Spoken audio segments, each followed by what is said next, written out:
So, keeping you up to date with my choices for this week, I made some poor choices, and not necessarily poor choices on the fact that it hurt my Destiny playing. It was poor choices on the fact that I played Destiny, and Destiny made some bad choices in hampering my progression in a certain activity they've got going this week. So I was like, that's great, brilliant. So the day that I choose to play, that progress gone nowhere. So what were you trying to do and your progress went nowhere? Arms Week. I played Arms Week, and it wasn't until a couple of days ago that Bungie then came out on Twitter and said, "Oh, by the way, that wasn't working properly." So remember that XP you thought you were gaining? So really, what you're saying is, you wish that before July 31st they would have said we've resolved an issue where XP for Arms Week was not being granted upon activity completions in the portal. Players will now be able to grant progress through the Arms Week event track by completing activities in the portal in addition to completing the daily and weekly challenges. So you're wishing that would have happened before Thursday. I wish that would have happened on the day it went live. Mm-hmm. Anyway, let's make another poor life choice and start the show. Always. Welcome to the Two Titans and a Hunter, Destiny 2 podcast, a show dedicated to bringing you the latest intel, the mightiest news, and the boldest opinions from the farthest reaches of the Sol system. Whether you're a bright-eyed new guardian fresh from the Cosmodrome or a battle-hardened veteran of the Red War, this is your Destiny destination. We'll arm you with tips, tricks, and tower-worthy tools to help you triumph, thrive, and revel in the glory of the fight. So without further ado, let's get on with the show. So, welcome to the show. I'm Night Demon. I have my good friend Peroty here, and we're going to talk to you all about Destiny this week. I just assumed you were going to shove the bots in there. No bots this week. It's just you and me. There's no Noble 2.5 trying to outdo Peroty 2.0. There's just you and me. Fair enough. So far, we'll see if that holds. So, what have you been doing this week? Trying to find times to play this game. I thought maybe yesterday would be a little quiet because this week has just been, you sit down and you've got your little list of things. Maybe this is what I'll accomplish today. This is what I should get done. And then your short meeting in the morning turns into a 3-hour troubleshooting session. And then you half-dazed walk out of your office to go refill your drinks and try to get some more caffeine to re-engage your brain. Sit back down and think, well, maybe the afternoon will be quiet.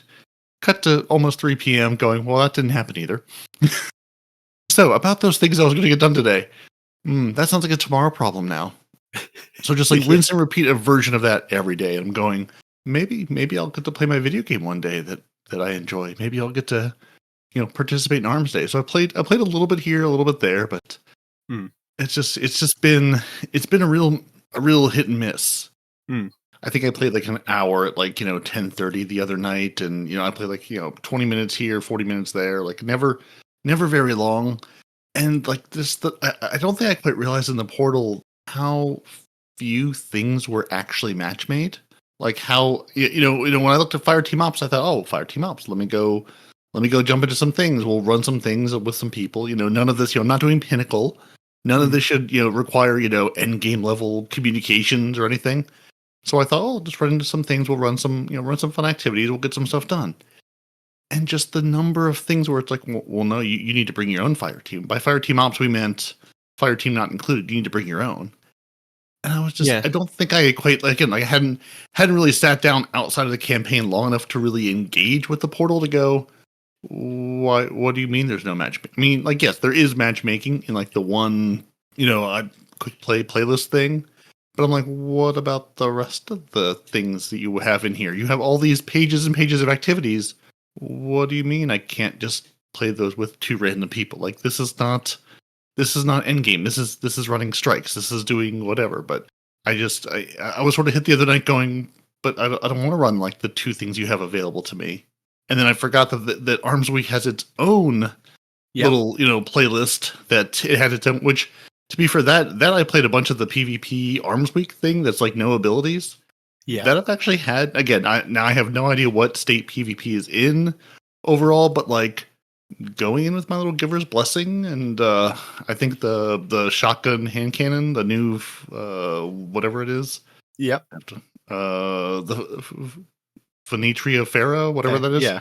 Yeah, like I did pretty well. And again, like, is it because I'm playing people who don't know what they're doing? Is it because no one can use their abilities and they're all trying to use them and they can't? You know, like had a good experience with it, like overall. So again, I don't know what I've played a couple matches of just regular control, and that was just the sweat fest of getting stomped. I did notice that we were getting matched a couple times. There were 2 stacks of 2 that were both on the other team, whereas my team was just 6 random people. Which again, like, fine. It's, you know, it's basically it's like a supremacy, I guess, kind of, or maybe it is supremacy because like we're collecting cresp. I don't know. It feels different, maybe just without the abilities. But yeah, so like the matchmaking could definitely use some work. Going, no, there's 6 of you here. Never mind that we're gonna put, you know, two stacks of 2 on one team, and then you guys on the other on the other team.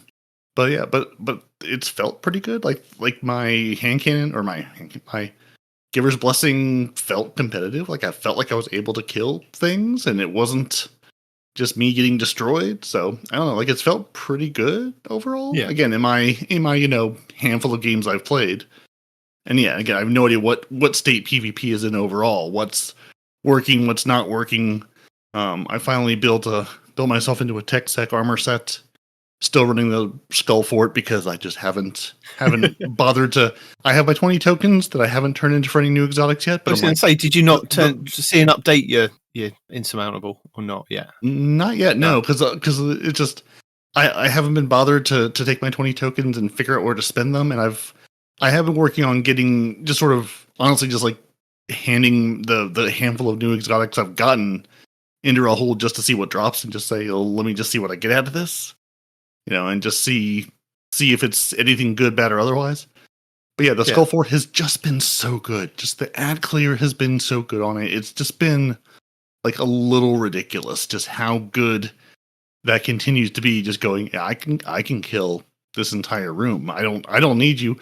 I don't need you weapons. I can just sit here and blow through this with the Skull Fort, and that's taken out most of the people. And then with the tech sec armor stuff and the extra kinetic damage, man, I put the malfeasance on with the tech sec armor, and just I'm getting the malfeasance explosions and the basically, you know, explosion kinetic tremor like thing from that. Like it's silly. It's really silly. I've been having a good time with that tech sec armor, and I'm excited to, you know, throw an Actium War Rig on there at some point to get that going and do some other stuff there. So I'm you know, starting to play with the new armor sets a little bit. You know, I'm still haven't gotten to the point where I've really changed my build. I've basically just been swapping out pieces, going, let's build into class and super, maybe weapon. Like I still don't feel like I know what I should be building into and what would benefit me the most. So I've been doing class. I think my class stats at like 145 or something, because that heals me and it's just up all the time. And again, I'm running the same arc build, so I punch things, they explode. I've got the barricade going, giving me and my teammates health in addition to, you know, the charge and, you know, raining down lightning from the sky. Like it's been, I finally got a kinetic tremor to roll and a Giver's Blessing auto rifle, which I'm really enjoying. So like you know, I'm living out that I want to kinetically tremor everything fantasy, and that's working great. So it's definitely, I'm not having any of the grind problems because I simply don't have the time to grind anything. I've just surpassed 200. I still haven't done the last mission of the campaign. I've still yet to play the final mission. Yeah. Honestly, because I had this realization this morning when I woke up and turned on the game to go hit the postmaster. I kind of forgot Kepler existed for a minute. Because of everything else that's being thrown at you. Right. Yeah. Like I've been in the portal all week. Like I've been doing, you know, other than the handful of Gambit matches I played last week, just to sort of see what do I get from, has anything really changed? I haven't left the portal in terms of what I've been doing, except to go see Ada 1 in the second copy of Ada 1 in the tower, in the shooting range. But like, I kind of forgot the portal, that Kepler was just there as its own little planet. I was like, oh, Right. Because I still have all the story, all the additional side quests to do, like all of those. Yeah. Haven't touched any of those yet. Could have worked my way through. Nope. Kind of forgot Kepler was just up there. I'm sorry, guys. I'm looking at bars and playlists. I forgot that there's a whole planet there just hanging around, being a planet.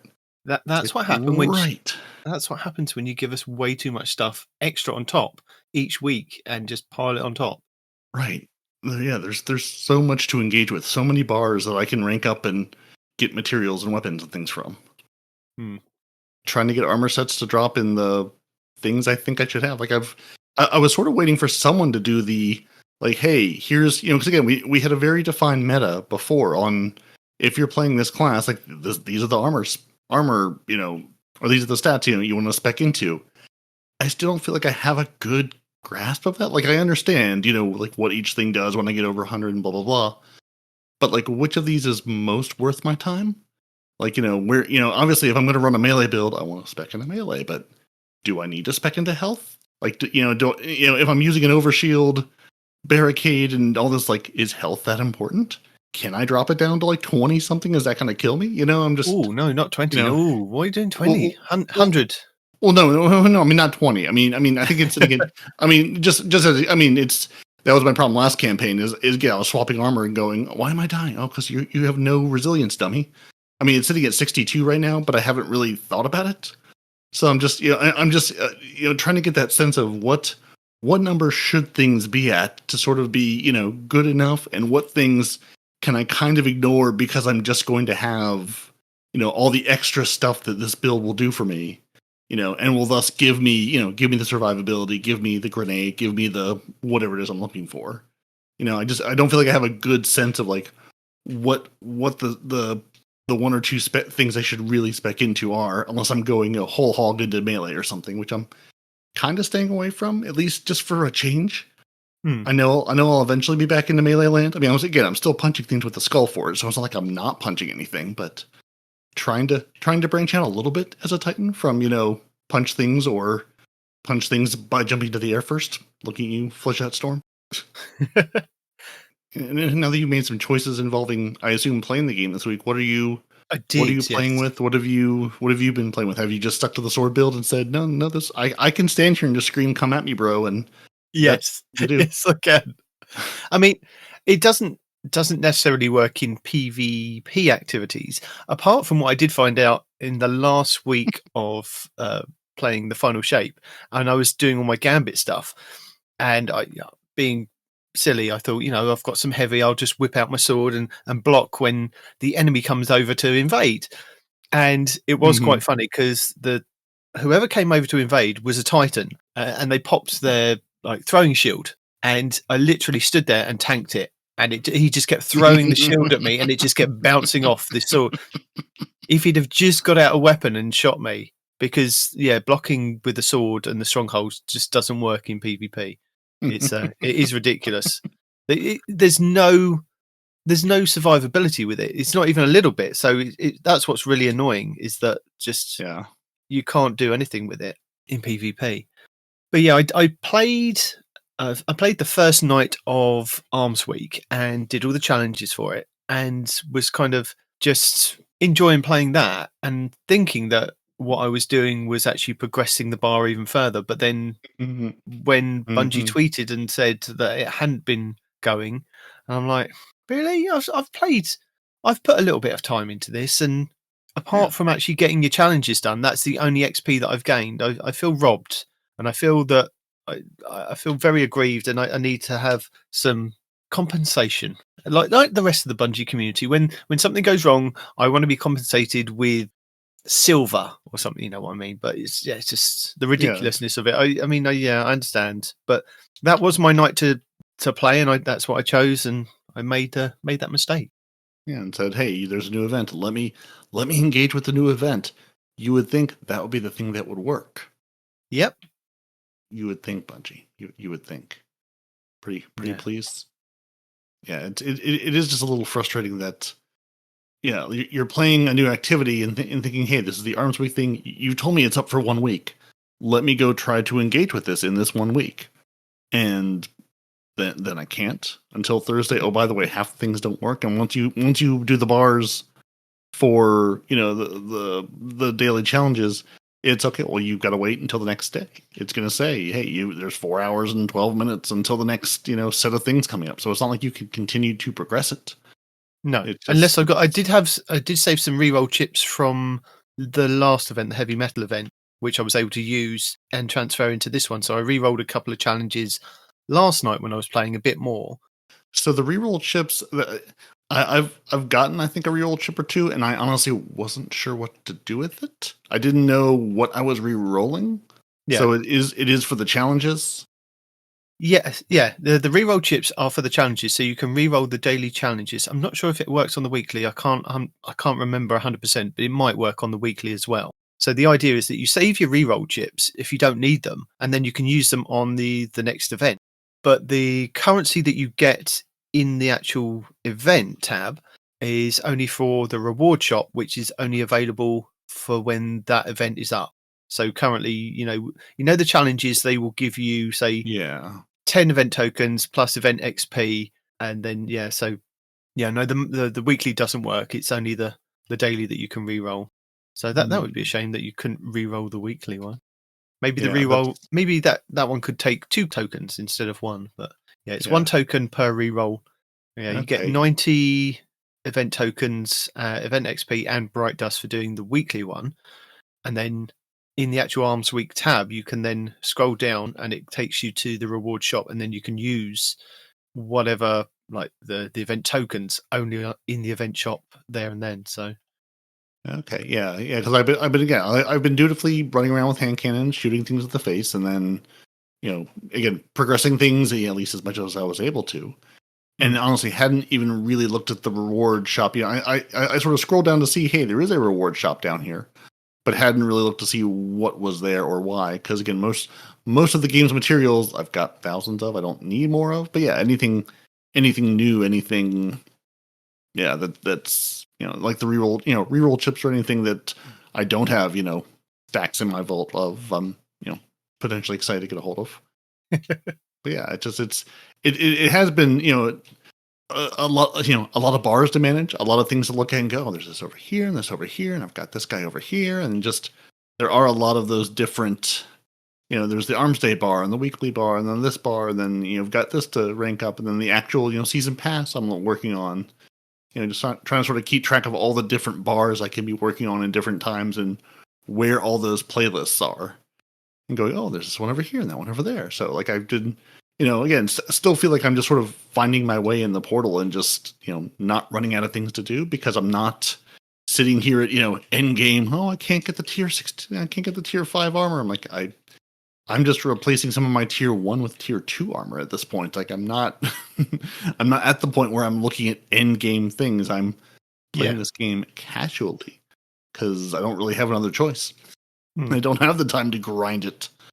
I mean, it's funny that going back to the portal with what you were saying about going and playing with a Fireteam, it's quite funny because it doesn't actually say when you hover over the node for Fireteam or the pinnacles that you need like a Fireteam to do anything that they've kind of got in the bottom selection area. I mean, the top bit is very explanatory. It says, quick play, normal, matchmaking on.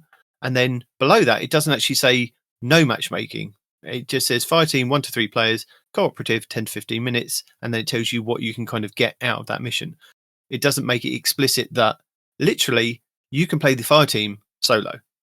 And you're like, okay, I don't mind kind of going through and doing those solo and doing like strikes solo. But then when it comes to Onslaught Widow's Court, I need a Fireteam for that.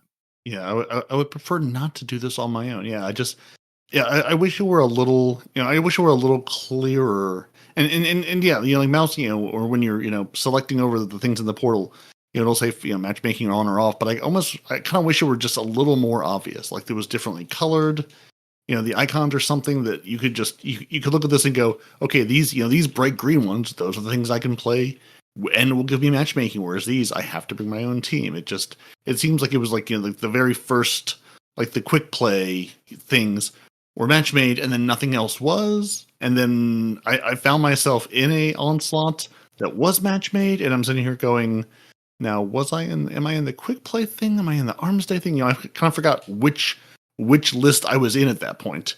Going, well, I found matchmaking somewhere, and that's what I wanted. So where was it exactly? And again, I think just some of this will feel more familiar now that once we play it a bit more.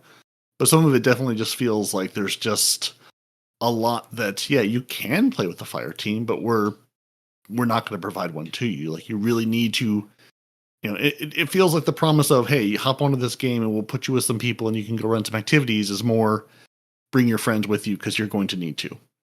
Yeah. And again, maybe this will improve. Again, the portal is still very new. This is still the first iteration of it. And I'm not, in no world do I think this is the portal we're going to have and it's never going to change or improve. But like, yeah, there are some things that, again, as someone who's got limited time to play and hopping on going, yeah, I just want to play, throw me into something. I just want to, try these new weapons out, try this new armor set out. Let me get into some activity and don't make me bring 2 or 3 people with me to do it. They're out there. They're playing the game. Mash us together. Let me find them. Yeah. Are you enjoying your hand cannon shotgun? Yeah, it's all right. And I've got the different mods, and the first one was really good with the explosions and things. And I didn't want to take it off to put the other ones on to complete the challenges to get the seal, but I have to apparently. Yeah, I did the same thing. I put the first one on I got, then was like, oh, you have to get kills with all of these. So I said, okay, that's a thing I can do. Yeah. So yeah, I've been sort of working my way through those, and I've got one with barrel constrictor and incandescent on it, and that's been fun. Just walking up to things and saying, I have this shotgun hand cannon. I'm going to put it right up to your forehead, pull the trigger, and you're going to explode into a fireball. And that's been good fun to use. Yeah. Again, great for just clearing things out, getting rid of things. I've been running that in a bold endings hand cannon when I wasn't, because again, I was running the malfeasance until I realized I had to slap the mods into it, which I can't do with the exotics. So pulled a bold endings out because that was one I had stuck in my vault from some point. That's the heavy burst that has headstone and dragonfly on it. So that I've been using for my ranged hand cannoning. And then I've been using the new Fenutria one for my close range hand cannoning. So it's worked out well because I keep trying to shoot things at hand cannon range with the new one, and I'm going, no, you're a shotgun. You're not going to reach over there. I'm going to point and pull the trigger, and then I will do 0 damage, and I will be sad. Yeah, I mean, it's been a fun archetype to play with. One thing I am kind of a little bit upset with the fact that it's a limited time event, and I know. Well, I say I know. I think the Arms Week's going to be a thing that's going to come back every now and then because we've got focus on hand cannons and we've got 2 other weapons in that loot pool. I believe one of them is a trace rifle and is the other one a glaive? Something like that. Yeah. I mean, it's definitely the ribbon tail trace rifle is definitely one of them. Yeah, I don't remember what the other one is. Yeah. Could be a so glaive. There are 2 other weapons that are available in that loot pool. And this first week we've got hand cannons. And I know Bungie said last week, if you reach higher ranks, that you'll get the hollow weapons and the different tiers of weapons. But I think having an event this close to the beginning of, like, the launch of the Edge of Fate, everything, and people haven't been able to get. A lot of people haven't been able to get to like the 400s and the 450s yet. I believe I was watching a Lucky 10p video and he said there's only something like 12 people that have reached 450 in the world. I'm like, damn. Yeah, I mean that feels accurate. Yeah, I mean it really does feel like, every week is something new not to miss out on. Like every week, again, if you were trying to raid race, you were grinding your face off trying to get into the contest mode just to have your face kicked in over and over again by various Vex bosses. Yeah. And if not, you're just going, well, I need to trying to figure out how all these systems work and what armor should I need and how do these new archetypes work and what should I, what armor sets am I looking for even, and just trying to understand all of that. And here's a new batch of weapons to play with, with new roles and perks. And, it's like, it's very much the same game I've been playing, but very much also a brand new game that feels like I need to refigure all of it out. Like I was saying, what stats should I be? speccing into what should I get to which level? And again, some of that's just gonna sort of settle when Bungie sort of sorts out the other issues of, hey, we told you 70 would be 100, it's actually 85. So hey, is your investment up to this point? I think I've got a post for later on. Engineer sort of again did engineer, because I enjoy his multiple E's, did sort of some work in saying, hey, we looked at sort of the curves, and they sort of tweaked it, but they sort of tweaked it to sort of like basically make it to the point where you should invest into 85. Then anything above that is like so small an increase, it's barely worth investing in, because it's like, it's giving you this huge boost up to that point, and then like a tiny little boost beyond that. But they did say that's when they rework, or not even when they rework the stats.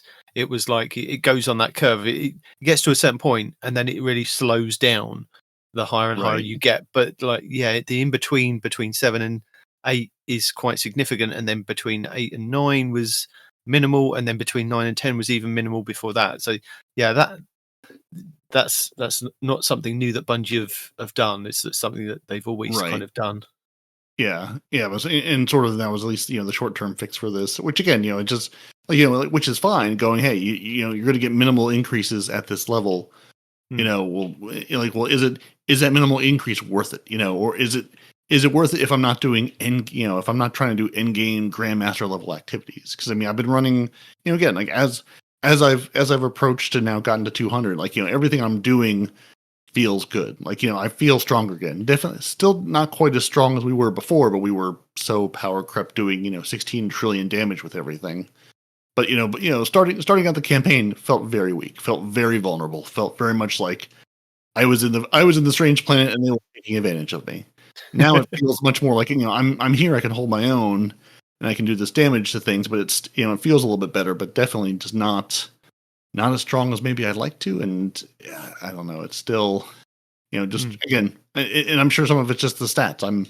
My stats are all over the place as I've been playing with new weapons and armor and just trying to figure out where to go with those.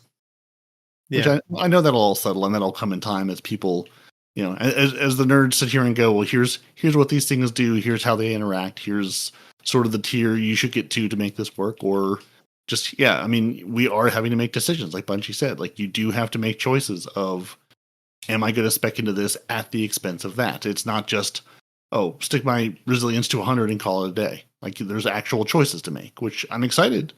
Just have to figure out what those choices are and what they mean for me.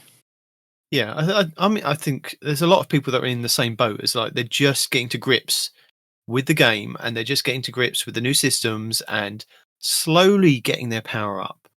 You said you'd already got to 200. I haven't even got to 200 yet, and that that's down to my playtime. But with the Arms Week, I am a little bit miffed, or a little bit. I know I said last week when people were moaning about the day one raid and they weren't getting tier 3, tier 4, tier 5 stuff to drop, and they've done that higher contest mode version of the raid and they should be entitled to that. Well, no, you shouldn't be entitled to it, because the opportunity was to get the day one raid done. The contest mode, you get the emblem, you can show off that you've done that. You then go back and play the game over and over again, make sure you're leveling yourself up, and then you can get the high tier stuff. And I've not got an issue with that, Bungie. That's, to me, that I've got absolutely no issue with that, because that is making people come back and play your game for good reason. They've gone in, they've got their feet wet, they've got the taste for it, they really like it, they're upgrading their power, then they're slowly getting tier 2, tier 3, tier 4 drops, and possibly tier 5 from once they get to the highest light possible. And that's the reward, because you've played the game over and over again. But what I don't like is the fact that we've got a limited time event like the Arms Week. And in this week's TWAB, for the 31st of July, they do say, they're 2 days into Arms Week. We've all got these hand cannons to play around with the new archetype, the Vitrina Fera, with the new mods, those volatile mods that we've been able to play with. But Arms Week is only a 1 week event, and it's introduced with the Edge of Fate, and it will be around until next reset on Tuesday, August 5th. So don't miss the opportunity to earn some nice rewards while you can.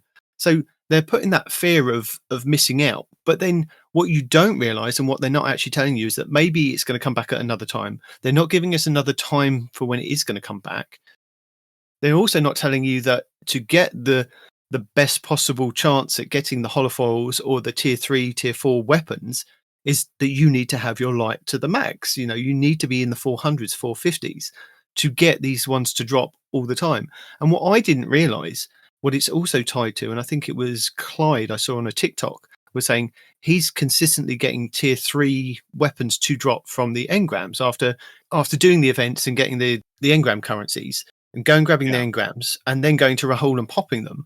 It all depended on his guardian level. So he was guardian, I think he's guardian level 7, whereas I was guardian level 3. And there's a hell of a lot of steps that have now changed between guardian level 3 and 7, because I was definitely 7 or 8 or 9 last episode or season, whatever it was. And I know everyone's been knocked down, but I haven't been grinding through all of those. I mean, I think the tier 3 one that I did last night and I did solo was play Fireteam Ops with a bonus objective in there to get that done. And then that I then got to level 4. And then there's loads of all these, do this with this modifier. I'm like, whoa, this is not, I'm going to be able to complete this today kind of thing. It's not like I've got all these boxes already checked because I've been a veteran guardian. This is going to take me a while. Yeah. So I've got that hill to overcome. And it really something you sort of have to map out too. It's like, well, I have to do this kind of modifier and that kind of modifier and that kind of, which I'm sure you could probably knock out if you sort of plan it out. But yeah, there's a whole lot of, I've got to do these things, and can I do more of them at once? Does it make it too hard for me at this point? Yeah, there's a lot. Yeah, it's a lot's changed. Yeah, apart from doing the event and getting a few of the rewards and getting the emblem and you can, I know they've got there's 2 tier 3 rewards on there. I think there's the trace rifle and then the hand cannons rank 15. But they are set rolls of what you can kind of get out of that. But to get rolls that, you know, possibly the god roll that has been going around, you need to kind of have a chance at having being higher light to get those challenges unlocked to be, you know, guardian rank 7. It does seem a lot of work to have got to like Arms Week, which is week 3, isn't it? And it's like, whoa, you've really got to have grinded to be able to be rewarded for that. And I'm not saying that I should be rewarded. I'm not saying give me the tier 3 because I'm playing your event.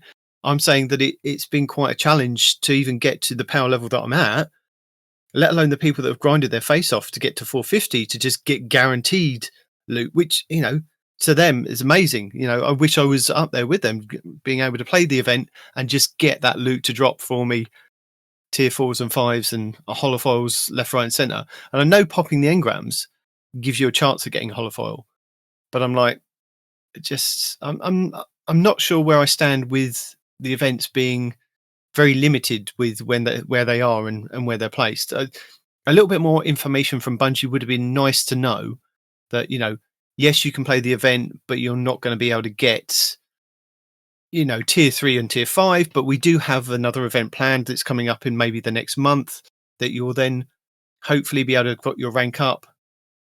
And then you'll be able to, because you've already unlocked those weapons, you'll then be able to pop your engrams and get more of a chance of getting tier 3, tier 4, whatever. So a little bit more communication, I think, would be nice on Arms Week at least. Yeah, I mean, it really feels just like FOMO up to the max. Yeah. You know, like there's always been events going on, but yeah, it's like we had the raid last week, which again, you know, it was either the raid or, you know, you're just playing this game trying to get used to and figure out all the new systems.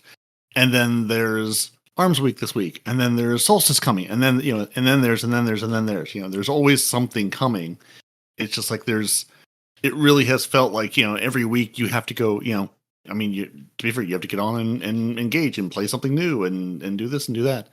And it really, you know, the thing that sort of got me was the sort of like you need to be playing Arms Week like every day to get those, you know, because again, there's, you know, unless you play enough to get the reroll chips, you have to play every day because there's a limited number of you know, those daily challenges you can do. Is where once you do them, you're kind of done, so you can't progress again. And while the Well, you can. if your event's You running, have to play the Crucible mode, the hardware Crucible mode, which gives you a little bit of increase. Well, right, yeah, but unless you're playing Crucible, which for some people, I would wager they didn't even find that node to even know there was a Crucible mode.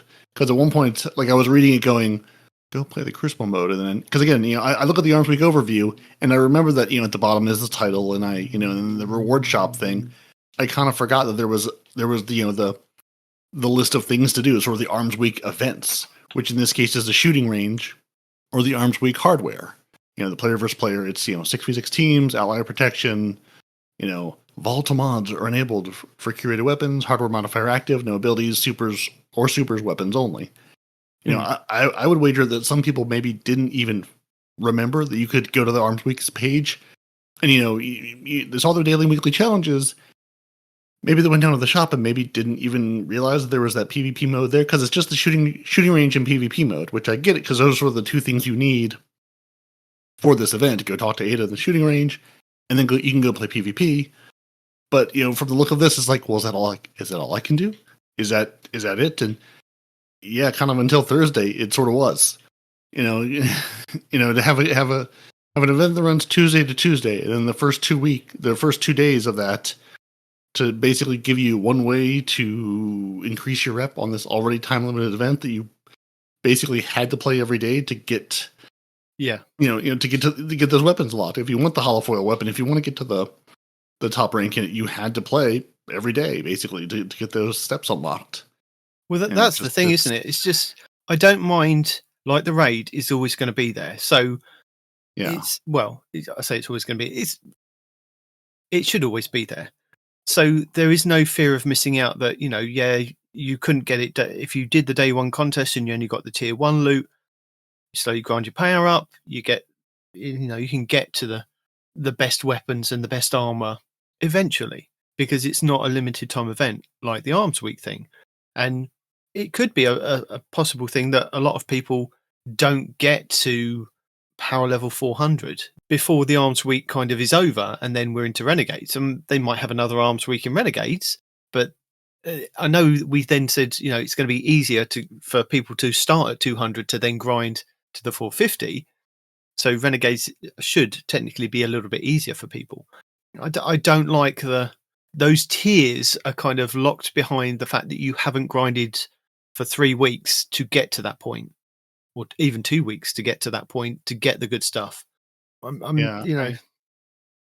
one of those things. It's hard, because I understand where Bungie are coming from, but then I also understand from as a player, like, what is the incentive for me to play this event? Apart from missing out on having a go at this hand cannon with the volatile mods and maybe getting a few rewards from the track, I'm not going to keep a tier 1 weapon if people are getting tier 3 with all these other kind of things that they're being able to unlock, and the holofoil version. So I'm really like, well, I really want those, but I can't get to those yet. It's just, yeah. I mean, that's. I've sort of been playing that game in my head of going, I'm still, again, just unlocking weapons, getting things available.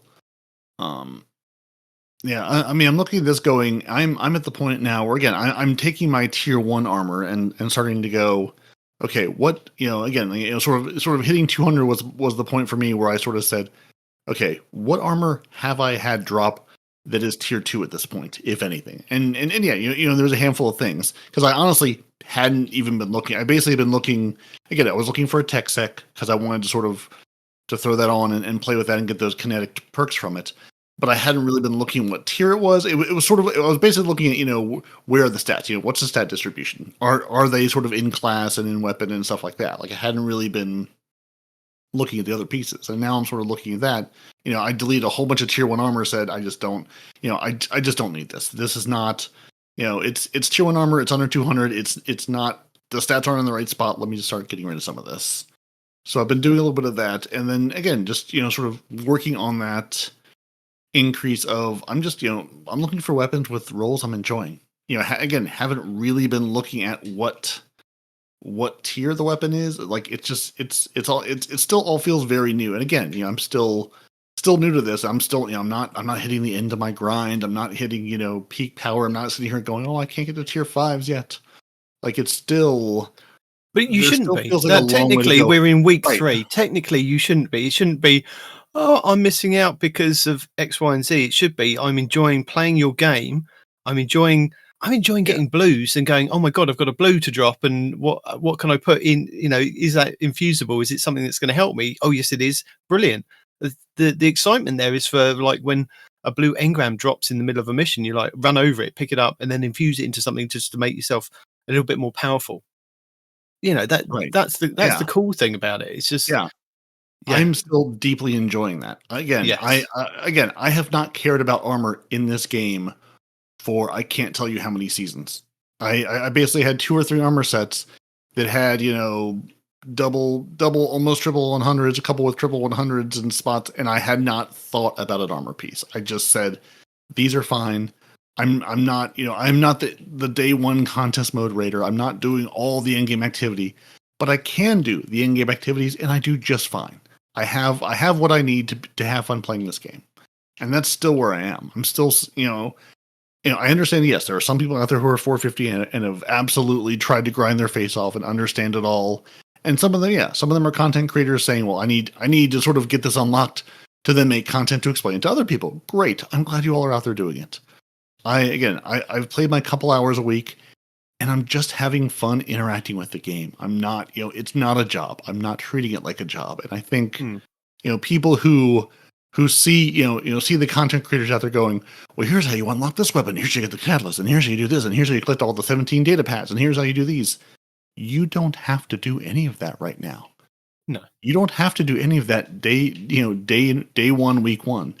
I have a YouTube playlist called, basically Destiny 2 chores. That I sit here and say, I've got one for builds and I've got one for sort of things I will need to get to at some point. Because there's loads of builds and I'm going, that looks cool. Okay, I don't have the new exotic yet. I don't have this. I don't, I trashed all my versions of that. I just throw them in there for later. That's my laundry list of, hey, I will get to this at some point. At some point, I will be curious about these Warlock builds. Right now, my Warlock doesn't even know Kepler exists. But sooner or later, they will. So, there's all the stuff I said, hey, at some point, I will care about the Graviton Spike. I will need to know how to get it. I will need to finish I need to finish the campaign still. There's all these things I will do. I'm taking those videos and just, squirreling them away, saying, at some point, this will become relevant to me. Not everything needs to be relevant to everyone day in, date one. Week one, day one, hell, month one. I won't say year one because year one may be a little extreme, but yeah.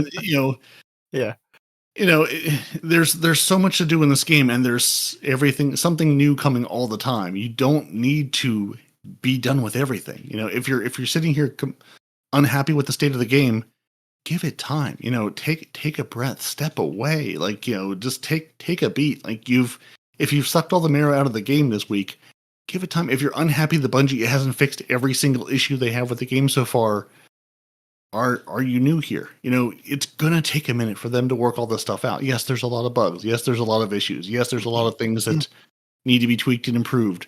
You wanted a Destiny 3, and then you forgot that what that means is we're starting over again, and everything's going to be real buggy and real. Everything's going to need to be adjusted. Did you forget how Destiny 1 started? Did you forget how Destiny 2 started? Everything's brand new and fresh, and we changed all this. It's gonna take a minute to work all that out. Yeah, but what I don't think helps is that Bungie do shoot themselves in the foot when they bring an event and they say you can get these weapons from this event, but then don't tell you that you need to be at this rank with your Guardian. You need to be at this rank with your Light. Right. And true. That I think that's the bit that we can look past the fact that it's going from Destiny 1 to 3 kind of thing. But it's we're going to give you an event, but it's like some of the best stuff is locked behind the fact that you haven't grinded. So some of us do like to take our time and play the game how you intended, but then you throw these things in that really mess with us. Like, well, we can't get that stuff because we haven't had the time to grind and get to, or haven't had the luck to get to that point to grind. So yeah. There's I did have this thought the other day where I'm sure it's a very silly thought, and I'll absolutely go back on this But I had the thought going, do I need the tier 4 stuff? Do I need the tier 5? Is this going to do me any good? And yeah, obviously it is. Like, it's a silly thought to think maybe I just don't need this. But again, well, but I'm looking, looking at these weapons again, because I had to go back and look and try to remember, what was the difference? The hollow foil, yes, there's some extra things, and yeah, there's that extra on the armor side, especially. There's the extra stat point where you can go to 11. Like, those are all great. But I'm also just wondering, for most people, is that gonna matter? And yeah, yes, it will, because obviously more is better. And there's always, having more is always going to make you a little stronger, going to give you a little bit of an edge in a fight. But I almost wonder where on that grind carousel do a lot of people go, this is fine. I can get on, I can play with my friends, we can have our fun, we can do our occasional GM, and this is perfectly fine. I don't need, the top tier forever. And I know that's sacrilege. And again, I'm sure, clip this and come back to me in a month going, man, I tier 5. I have to get all the things, but I just sort of wonder, like, where what's right. Sort of what's the enough for some people. And yeah, some people are going to say, no, I need everything. I need every last thing. I need all the tier 5s. I need this. I need that. Because yeah, it is better. I'm not saying tier 5s aren't as good as something. They are better. They are the thing that you strive to get. But right. I think we said this when we were coming up to the Edge of Fate, is that what is the difference from me playing the game now and holding on to the gear that I've got, the Armor 2.0 and the weapons that I've got currently, and then not worrying about tier 4s and tier 5s when the Edge of Fate launches, and then when Renegades comes around, because the Edge of Fate stuff, or Reclamation is the episode, isn't it? The Reclamation episode stuff is then going to be deprecated to the fact that it won't have that little blue check mark tick to say this is the current season stuff. So you won't get the bonus of damage. You won't get the bonus of what else was there? The health or whatever, the overshields, the stuff with the armor that you get on the artifact for the current season's weapons and armor. So yes, you can have tier 4 and 5 from the Reclamation Edge of Fate season, but when you get into Renegades, you'll be searching for tier 4 and 5 in Renegades, which again will be deprecated 6 months later on.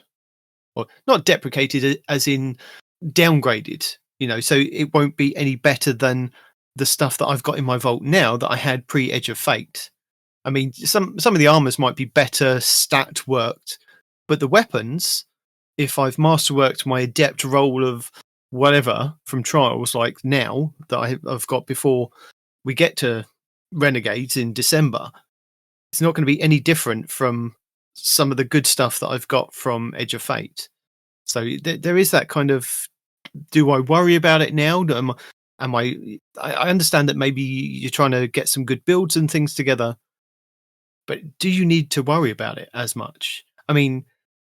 Apart from the fear of losing out or missing out on some things, like these holofoil weapons from an event, it's going to be what it is. Again, and that's sort of the like I said, that's the piece of it. It's you're going to get the best is tier 5 stuff, but then it's no longer new gear. And is that does the new gear matter? As yes, like if you want to play, some of the playlists and some of the things will require the new gear. Yes, and so your new gear may not be as good as your old new gear, but it's still a looter shooter. This is still a looter shooter we're playing. Bungie says go shoot and get loot, and the loot has never been better in a lot of ways. The fact that I can, again, I'm still pleased that I can go in and say, I really need a chess piece. My chess piece is just lagging behind. Let me go see which thing in the portal will give me chess pieces, and I can just go acquire chess pieces. Yeah, like it's these these little things that are just so nice to be able to do now, as opposed to saying, well, yeah, I'm at 205 on everything else, and I have this 160 pair of boots that I just cannot get anything. I cannot get a boot drop to save my life. Just getting. Yeah. I'm really pleased with the portal from that perspective of I can choose my own fate in what I'm getting and what I'm playing. Like I've tried to dabble in a bunch of the different things and just, I don't know, it almost feels there's something I think in my brain where I would never go into the Vanguard Strikes playlist because I was just like, why? Why would I ever play a Vanguard Strike in my life? But I'm going to this playlist going, oh, might be a strike, might be an onslaught, it could be all sorts of things. It feels fresh, it feels new, even though it's like, oftentimes the same activity. The Lost Sectors that they revamp for the solo stuff. Yeah, I appreciate the changes. I like that it's something different. It's just not.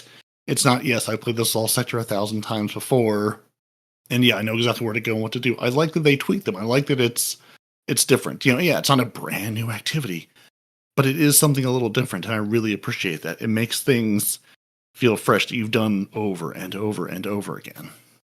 Yeah, definitely. And as we're on kind of This Week in Destiny, sort of, we continue down their list of what's happening this week, what's happening next week. So the Coil arrived this week. Haven't really heard anybody talking about it, but this was around last Christmas in Season of the Wish in Lightfall. So the Coil's there. It's in the Fireteam Ops somewhere at the bottom. And yeah, it is. And you need to bring your friends with you because that was one of those things where I said, I wouldn't mind playing the Coil, but I need to bring people with me. It's not match made. So why are you going to bring back this thing that, used to be match made and now it's not match made? Because, yeah, I would play it if I had the opportunity to. If, again, and again, not to say you can't play it solo. Like, I'm sure I could play it solo perfectly well. But it would be nice. It would be nice to play the match made activity with people. That was one of those things that just sort of made me. You kind of have to hope that it's head. in the rotation for one of the playlists, don't you? Yeah, those are the things I just sort of scratch my head over going, I mean, this was a match-made seasonal activity. Yes, I understand you could play it solo, but does anybody want to play it solo? Is that what anyone's looking for? I don't know. It's, again, just, it's still early days in the portal, and I think just making it more clear what things are match-made, and is it just to be the quick play playlist and that's it? Or are we going to see more match-made activities in the future? Because I think, again, you want people to engage with the game. You want new players. You want people to come back to it. They're not always going to have two friends with them. You need to have the matchmaking be there. I think it needs to be something that's integrated into their Fireteam Finder. So that if, for instance, you are searching or you're setting up, I want to go and play the Coil, for instance. So I'm going to be looking for Coil, and if you want it to be a match-made activity, you select a button that says, I want this to be match-made. It then gets put into the Fireteam Finder. It also then has a look for other people that are wanting to play the Coil at the same time, matches you together. People can also search for it in the Fireteam Ops as well. Search for it in the Fireteam Finder.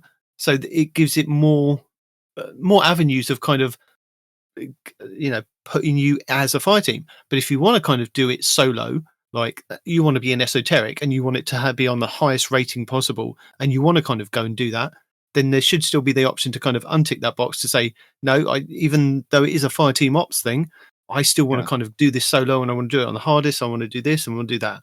Yeah. So it needs to be something that's integrated into the Fireteam Finder and the Fireteam Ops. Yeah. I'm telling you, like, you've given us all these ways to say, I want to play this activity, and here's all the bans I can turn on, the modifiers I can turn on. Why isn't matchmaking one of those? Why isn't, yes, and I want to do this matchmade. Yes, I understand it'll drop my, A+ to a B- or whatever, and I'll have to, make it more difficult. And maybe there's some degree of, if, again, whether it's Fireteam Finder or matchmade, just have a little pop-up and say, hey, this is if you're saying, hey, I also want to do this thing, I think you're right with the Fireteam Finder, because I was thinking, how would you sort of say, well, here's the changes this person made? But yeah, Fireteam Finder and say, here's what I want to do if I'm searching for the same thing, or just say, what customized things have people set up? Let me go to Fireteam Finder and say, I want to do an onslaught and I want to turn these things on and I want it to be batch made. Great. Here's someone doing what I need. Or, hey, they have 2 out of the 3 things. Let's get into a little party and talk about it and say, hey, can we turn this on? I'm trying to do this for my weekly challenger. I'm trying to knock out this title and get this done. Yeah, but I think fully integrate Fireteam Finder into that experience. I mean, that would be lovely. That's what it's there for, really. Yeah, right, exactly. Yeah, that's why it exists. So, build it all in. Give me all the Fireteam. Let me find them. Yeah. And Solstice is coming next week. And before I tell you all about Solstice next week, I'm going to tell you about Solstice next week in This Week in Destiny, which I'm going to roll here. This is your weekly rundown for the Edge of Fate, Week 4, starting on August 5th.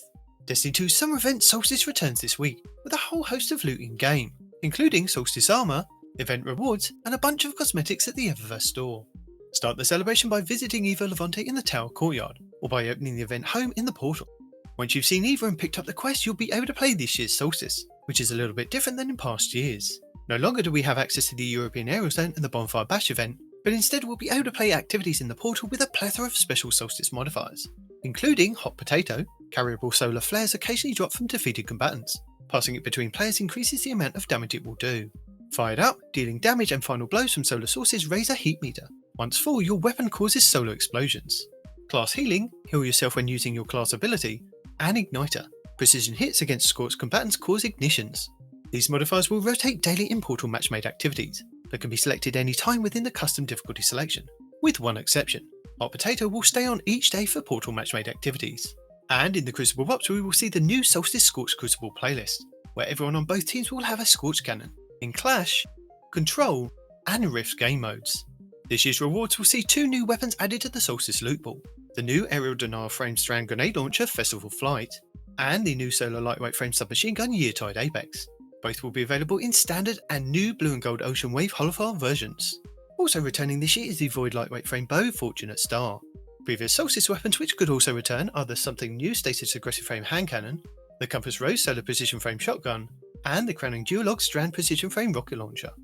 This year's Solstice armor will see the Lustrous Armor set return for each class, with a new Armor 3.0 set bonus system. 2 pieces of armor will give you the perk Photogalvanic. Receiving healing temporarily grants your solar weapons increased flinch resistance, handling, and reload speed. And 4 pieces of armor will give you the perk Cauterize, where rapid solar final blows heal you. You'll also be able to upgrade your armor with the Eva Levante's Solstice Forge until it glows, and customize your style with the new Universal Ornament set in the Eververse store, along with a host of previous Solstice items available for Silver and Bright Dust. This year features colourful beach-inspired armors for each class.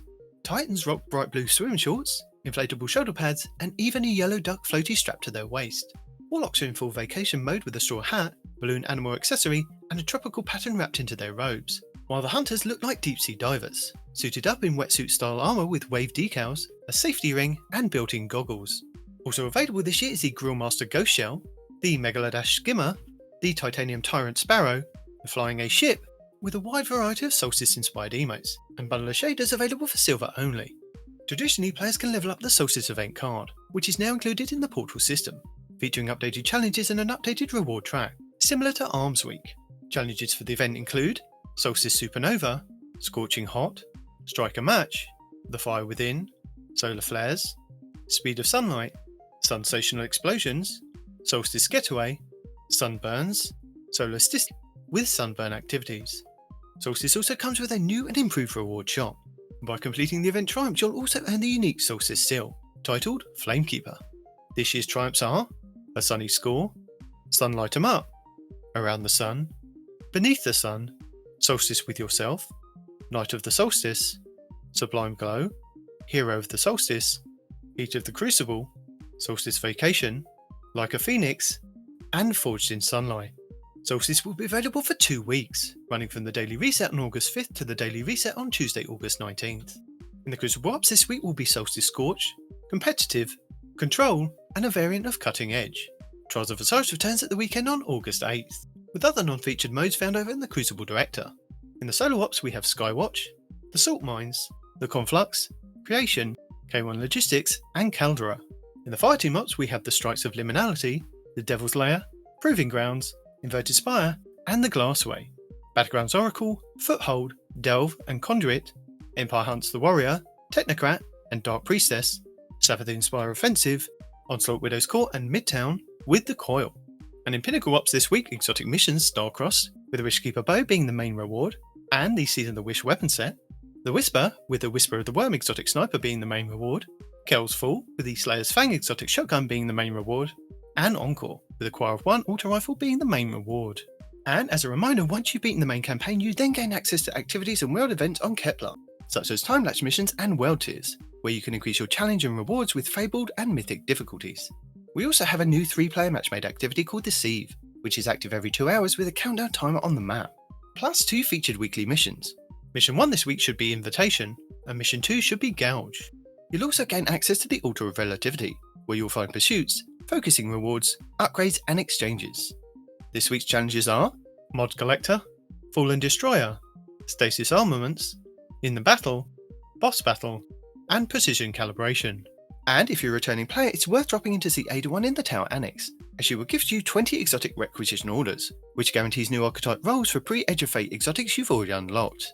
Also, don't forget to keep an eye on her this Friday at Reset, as its wares have now changed, offering legacy items and 2 exotic armors for each class each week, with a guaranteed exotic class item to boot.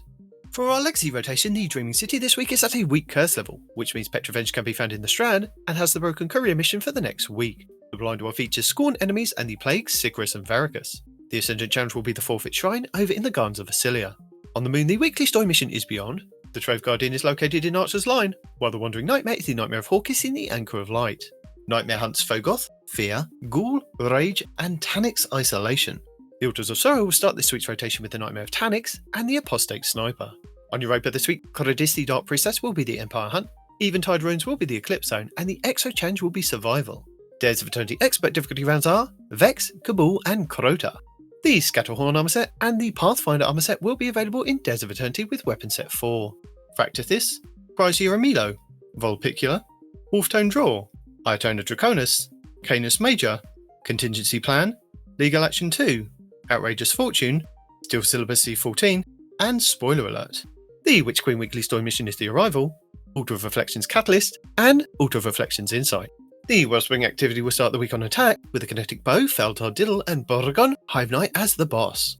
The Lightfall Weekly mission is Breakneck, the Partition mission will be Backdoor, and the Vex Incursion will be Zephyr Concourse. In the Pale Heart, the exotic mission Dual Destiny is still available for teams of 2 Guardians, where you can farm the mission to earn as many new prismatic exotic class items as you like. The 12 Guardian Match-Made Excision mission is also available, with the Grandmaster version granting the Ergo Sum Catalyst and an Ascendant Shard. With this new expansion, all raids and all challenges are now available all the time, and at present there are also no featured raids or dungeons each week. The only ones available for powerful gear are the new raid, the Desert Perpetual, over on Kepler, and Dungeons Sundered Doctrine, which can be found over in the Throne World, with the exotic Linear Fusion Rifle Finality Zaga up for grabs.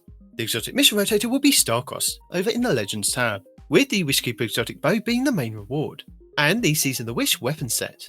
The exotic missions, the Whisper and Zero Hour, will also be available in the Legends tab. And that's it for the 4th week of the Edge of Fate. And I'm going to tell you, this poor man spent so much time talking about Bonfire Bash and the updates. Don't get me started. Do not get me started. Find out, come on, we haven't had a rant in a while. I think a little Night Demon rant would be good. This poor man who's like, hey, here's what we did last season, and here's how it's all going to work, and here's maybe the changes. And Bungie's like, nope. What if we don't do any of that at all? Well, what if we remove the event entirely? Which I've seen a lot of people complain about that, and I kind of agree with that. We used to have the Bonfire Bash. We used to go to the EAZ, the European Aerial Zone, and we used to bounce from rock to rock and go and kill some enemies, and then go and kill some take, and then come back and kill some more enemies, and then we'd have a boss and it did kind of. They changed it over the years. I mean, some years we were kind of running through the buildings. Sometimes we were over the back of the buildings killing, and we had to kind of hunt down as many as we can and open chests. There was like hidden chests that you could kind of find at the end of the match. And, you'd have like 15 seconds to get to all of them.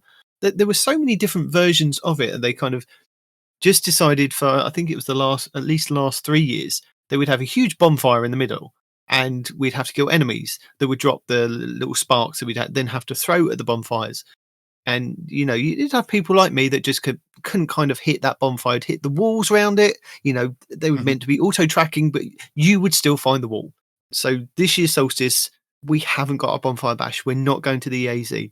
And I'm kind of upset about it. And I understand a lot of people are saying the same kind of thing. It's like when we have Festival of the Lost, we're doing old content. We're going to Lost Sectors and we're just killing haunted people in there.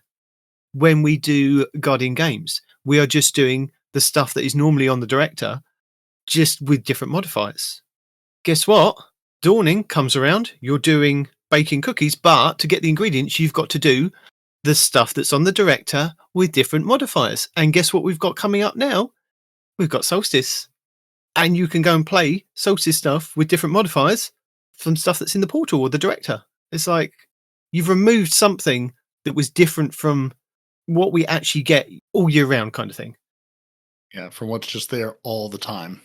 Yeah. You know, an actual event, which maybe I'm hoping that there's something. Again, you know, they changed everything in the game. I'm not gonna complain that you didn't give me a new activity in addition to everything else. But I'm hoping that maybe, you know, again, once the new systems are here, once things have settled, maybe next go around, we get some new activities based on this. That would be lovely. You know, but it would have been nice to still have, like, if you want to play the Bonfire Bash, you can still do that. You can still earn some of the stuff from there. You might have a chance to get holofoil weapons. You might have a chance to get higher tiered stuff just randomly from playing the Bonfire Bash. I think that would have incentivized people to go, you know what?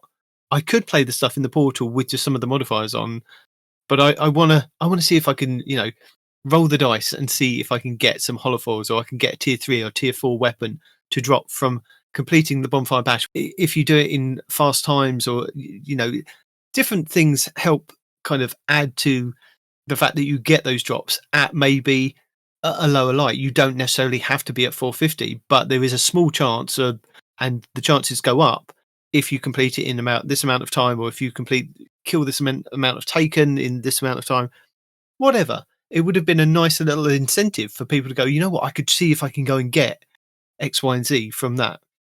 But no, but it's not there. But they are adding a plethora of modifiers to the portal activities, and these modifiers are inspired by solar energy. Do I sound enthusiastic about this? No, because you're just taking the modifiers that we've had previously in Solstice events and putting them in the portal. I am a little bit upset about this. Making sure they're all solar. Yeah, it's I mean it is on a theme. I'll give them that, I guess. I mean, that is sort of the theme of the Bonfire Bash and solar and solstice, but yeah. Am I excited to do, hey, here's some things with activities? I mean, again, I feel like we go back and forth between the, hey, I don't want to have to do one particular event to even make headway in this limited time event. You know, I don't want to only have to do the Bonfire Bash, but it'd be nice if there was something, and, you know, maybe there'll be something, again, in the little, you know, like we have the little Arms Week thing with, you know, the special PvP mode. Will there be a little something special for PvP there? Will we have a special gambit mode? Will we have a special something? There is a special PvP mode. Ooh. So in addition to being able to play portal activities and being able to select the modifiers, which I've already told you in This Week in Destiny, so I'm not going to read them again. But I also did tell you in This Week in Destiny that the new Solstice Scorched Crucible playlist will be available. So you can have a Scorched Cannon. Well, I say you're obliged to pick up a Scorched Cannon as you start the match. You can't take it off. You can't drop it. You will have it. It's just there. Just don't bother. So if you play in this playlist, you get a Scorched Cannon, can't drop it, can't do anything else apart from kill people with it. So there will be no supers, I guess, in Clash, Control, and Rift game modes. I'm excited to play Rift with Scorched Cannons. That just seems like a good time. I'm happy. I'm happy they've branched out from the one, you know, sort of Clash only. Scorched Cannon mode. I'm happy that there's choices, and I think Rift is fun. I think Rift is silly enough, and give everybody a Scorched Cannon. It's just going to be more absurd. Mm-hmm. Clip your favorite failure. There's going to be an issue where you can't pick up the spark because you've got a Scorched Cannon, and they'll have to shut it down. Or you pick up the spark, but you can't dunk it because you've also got a Scorched Cannon. Just wait for it now. I'm calling it now. You're so right. But you see my thing is, it would have been nice to have. Mm-hmm. You can play the Bonfire Bash. You can play this new solar Scorched Cannon Crucible play mode, or you can play portal activities and still generate the stuff to do the event. It would have been really nice. It just would have been nice to have added stuff and not stuff taken away. Yeah. For no specific reason. I don't see they haven't listed a reason. They've just said it's not here. Yeah. So we would just like to not do that, because it was also broken and we didn't want to figure out how to fix it. So we're just going to give you these instead. But that's the thing. It didn't matter that it was broken. It's just you go here, you play it for 3 weeks. I'm just going to remind you, Bungie, 3 weeks was Solstice. What's this? It's going to be for 2 weeks now. Talk about putting pressure on people to get event stuff done. 2 weeks. 2 weeks now for this event. I'm not happy. I'm not happy with 2 weeks. Because in 3 weeks, in a summer holiday, when people are off with their families or off on holidays and things, they had a little bit of time, a little bit of leeway to kind of go, oh, you know, I'm maybe here for the first week, so I'll grind it out the first week because then I'm going to be away for the next 2 weeks. And now you've kind of put another fear of missing out here. Yeah, and is this going to be? I just wonder, is this going to be similar to Arms Day or Arms Week, where you sort of have to play, like, you know, are there the weekly and daily challenges that unless you reroll them, do you sort of have to do those every day if you do want to get to, you know, rank 15 or rank 20 or whatever the top's going to be and get all of, you know, get the best rewards? Is it just purely rewarding you for playtime? It feels like that's sort of where it's going. Is you know, how many hours do you have to sink into the game? Which, I mean, to be fair, Bungie did say, you know, hey, we're bringing back the grind, everybody. I mean, if there was one consistent message from this, it was there's going to be a lot of grind, and you know, how much grind are you interested in? How much do you need this stuff? I mean, again, I mean, so many people I think before just weren't engaging with these events because they're like, yeah, I've done Bonfire Bash for however many years in a row. You know, there's nothing in this loot pool that's going to be exciting enough for me. So, you know, I mean, now there's a track to follow. You know, I mean, there is hey, just go do this and you're going to get something out of it. Which I think is an improvement, but yeah. And then you've got the reward shop as well, which is also a nice kind of added bonus to these things. And then we've also got things that would have normally been in like their paid version of it, like the ghosts, the emblems, the transmat effects and all of that are kind of now part of kind of the reward system, as well as stuff, again, still obviously being in the Eververse store. But I mean, they do say it here that depending on your Guardian rank, you will be able to purchase weapons directly up to tier 4, as well as armor engrams. So just, yeah, you've got to have grinded your face off to get to the point where you are consistently getting tier 4 weapons to get tier 4 weapons from this event as well. So if you haven't played the game for 4 weeks and jumped your power level up 100 power levels each week to get to 400 to get tier 4 stuff to drop, Bungie are just telling you now, you're going to miss out. You can play their event for 2 weeks, but you're still going to miss out. Miss out, and you're going to be sad, or you're going to say, hey, I got stuff that makes me better. I don't care that I don't have the best stuff in the game. The thing with this is this only comes around once a year, whereas the Arms Week, we were talking, it could possibly come back 2 or 3 more times after this. It's like, this is a yearly thing that people are going to miss out on. But I don't know if... Yeah, I feel like I'm moaning this week. Am I moaning this week? Because I feel like I am. I think there's always a little moaning because there is just there's just so much to get used to. And again, I've really just stayed away from kind of every and all social medium around the game, except for a handful of things that were sort of people who I knew would sort of give like, level-handed takes on things. Cause there's just so much moaning going on right now. And some of it's just sort of us moaning about moaning. I think that was a lot of last week of just people being unhappy and at the end of the day going, it's a game. If you're this unhappy with it, I mean, the number of videos I've seen are just like, Bungie lied to us and Bungie did this and where is this and where is that? I'm going. No, I don't think Bungie have lied. I think Bungie have been quite upfront with it. Yeah, no, I agree. But just, sort of basically taking, what's the, there's this thing that's like, don't mistake, basically, doing something on purpose for just negligence. Don't think that Bungie is purposely making this hard for you and purposely keeping things for you when it's just, no, they're not. It could be an oversight. It could be a whoopsie. It could be again. I mean, like they've sort of said, there's a whole patch note update thing this week where they said, hey, there's a lot of moving parts, a lot of teams changing things. We're not trying to stealth nerf or secretly not tell you about things. It's like, 8 teams having to work together to make these things happen. And yes, sometimes things get missed. when there's 79,000 changes happening, yeah, they'll miss one or two of them. This isn't Bungie trying to stealth and nerf things and not tell you about it. It's, hey, we got 998 of the 1,000 changes we made documented. Yes, we missed 2.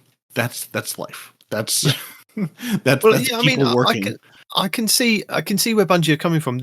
You can see the excitement of it. They're like, we're going to put Hollow weapons. You can get tier 4. You can get this amount of really cool loot from this event. But I don't think anybody actually sat back and was playing the game at that point and went, I'm testing the game for you. And the grind from 10 to 200 is really hard. And then getting from 200 to 400, where you're going to be able to reward people to get tier 4 armor and weapons, and get the Hollow 4 weapons, or even get my Guardian rank up to X, Y, and Z within 3 weeks to when you're starting these events, is going to be really difficult. I don't think there was anybody in that in-between stage telling them. I could see the excitement coming from them that we're going to give you the arms week, we're going to give you Solstice, and we're going to give you the possibility. Look at these Hollow 4 weapons, they're amazing. Look at these tier 4 weapons that you should be able to get from this event. You know, as long as you get your power level up. And you're like, I don't think anybody's taken the time to think it through entirely.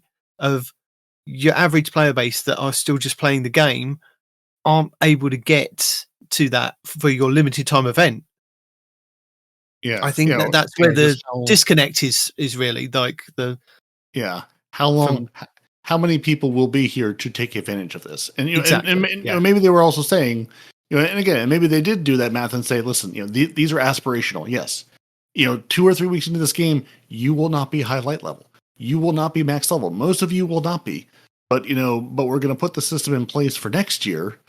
And so again, because otherwise it was you were going to have the people this year going, well, I'm at 450, I'm at top light level. Why can't I get the tier 4 rewards? If Bungie said, listen, we figured none of you would be here yet, so we capped it at 2 or capped it at tier 3 or whatever. So maybe it's Bungie saying, hey, we're putting the system in place now to say, if you are a high enough level, you could get the highest tier reward out of this. Most of you will not be, but if you are, then have at it. And if you're not, hey, you've got plenty of game to play between here and there to get there. It could possibly be that as well. And who knows? Yeah, and I'm not.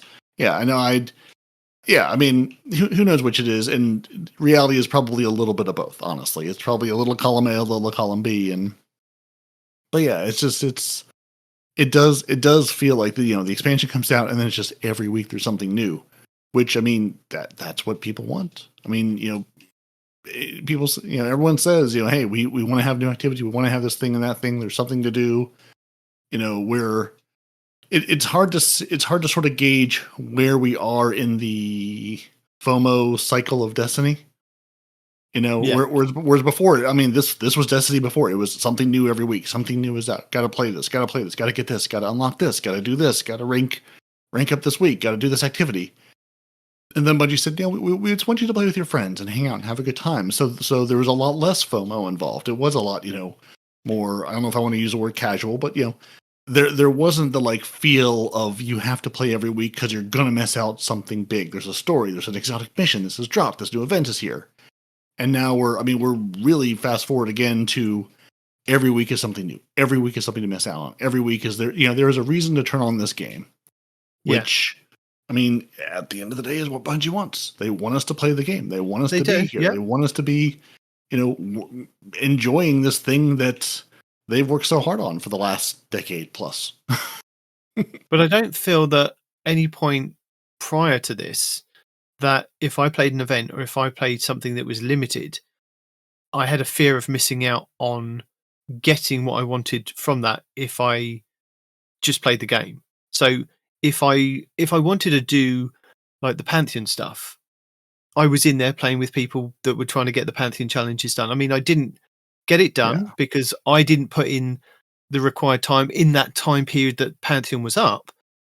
But and the same with the Rite of the Nine. If I was going to get all those dungeons done and get all the kind of emblems and achievements and the seal and everything, I could have done it if I'd have put in the time when the event was up and got it done. But I didn't, so I missed out. But that was my choice. What I'm finding now is that the events are coming up and I can't get the things that are really, like the tier 4 weapons, because they are locked behind other stuff that are prior to the event that I haven't been able to do as yet. And I think that's the thing at the moment is the issue, is that events are coming up and I'm locked because of something which was a prerequisite for that event to get the stuff out of the event. You're not even able to interact. You're not even able to FOMO because you've already.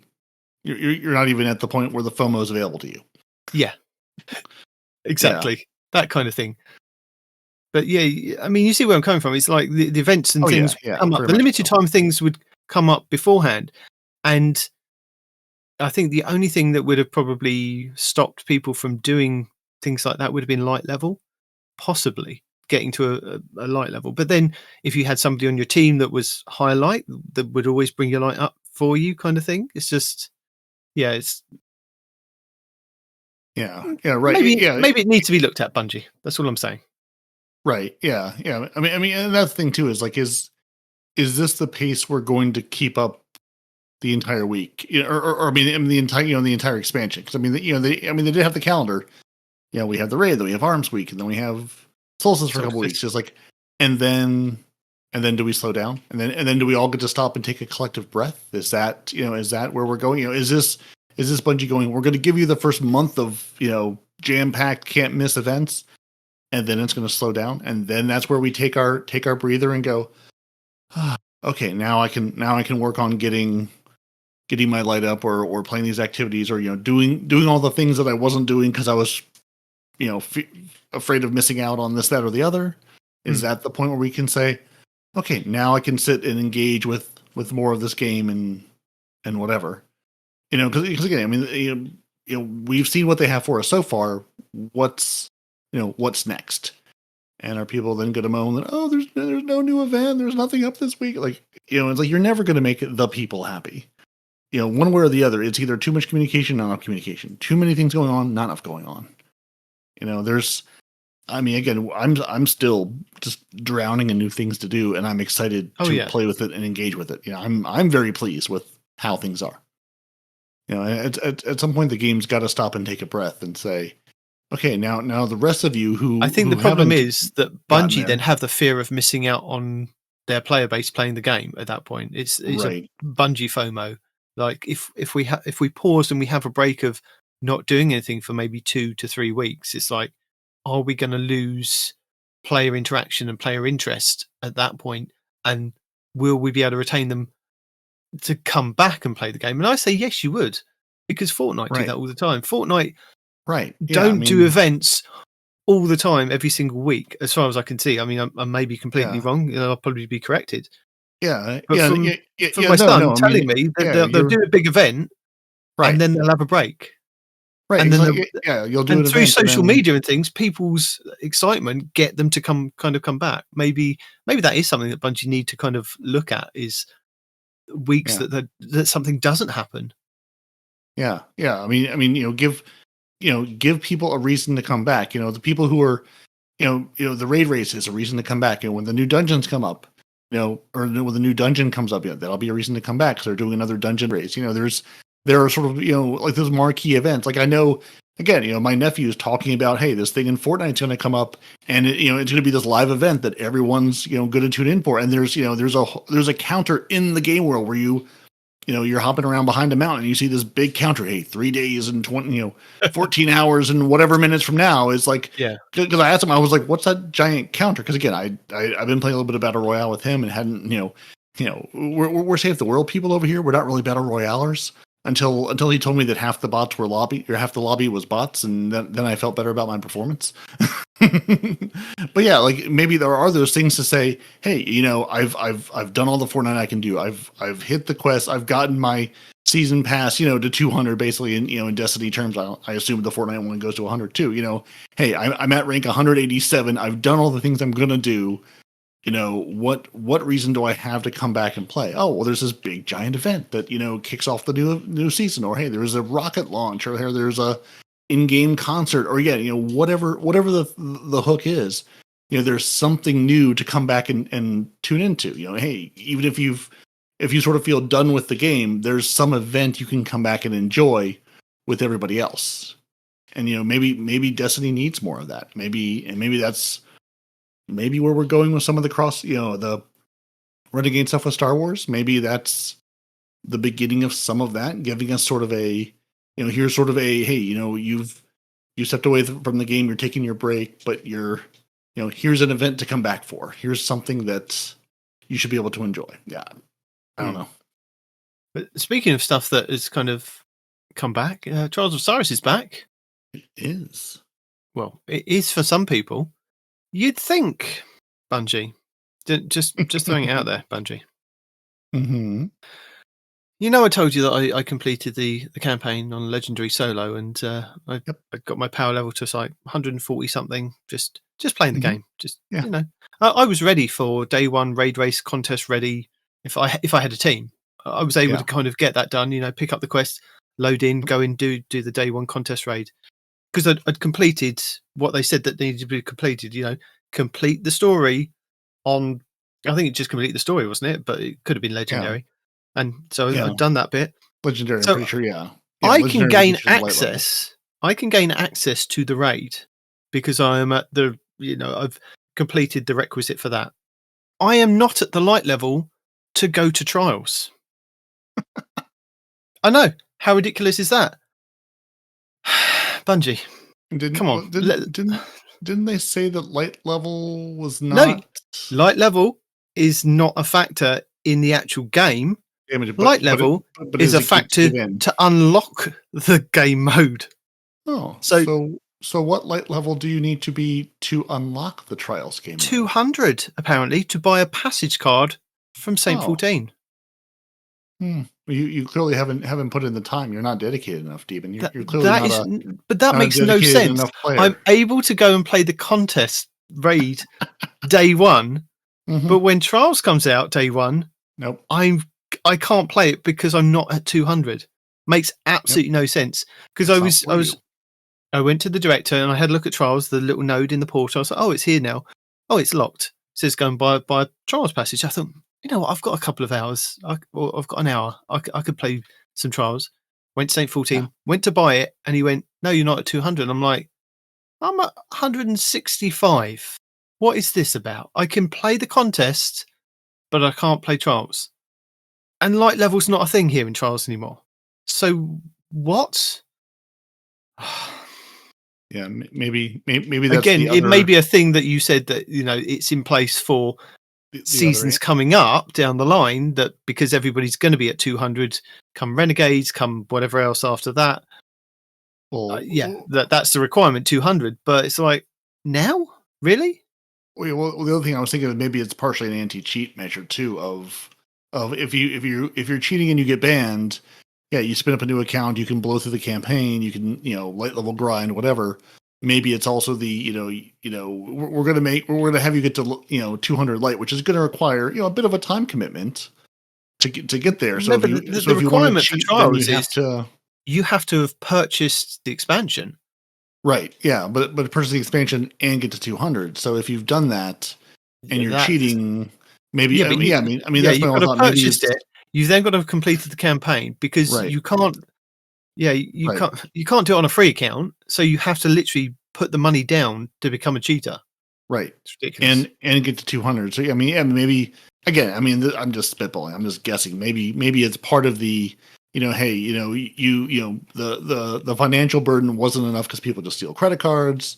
The getting through the campaign, well, that you could just have a buddy, power, grind you through another, or just cheat your way through the campaign or something and get to that, so maybe it's you can do all this, but you also have to get to, 200. That's, at least enough of a financial or time commitment to get, to be an anti-cheat. Yeah.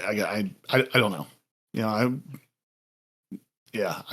It does seem weird that they simultaneously took away the light level requirement, or the light level making you stronger in Trials, so there's no gameplay benefit, but then locking it behind that 200 light.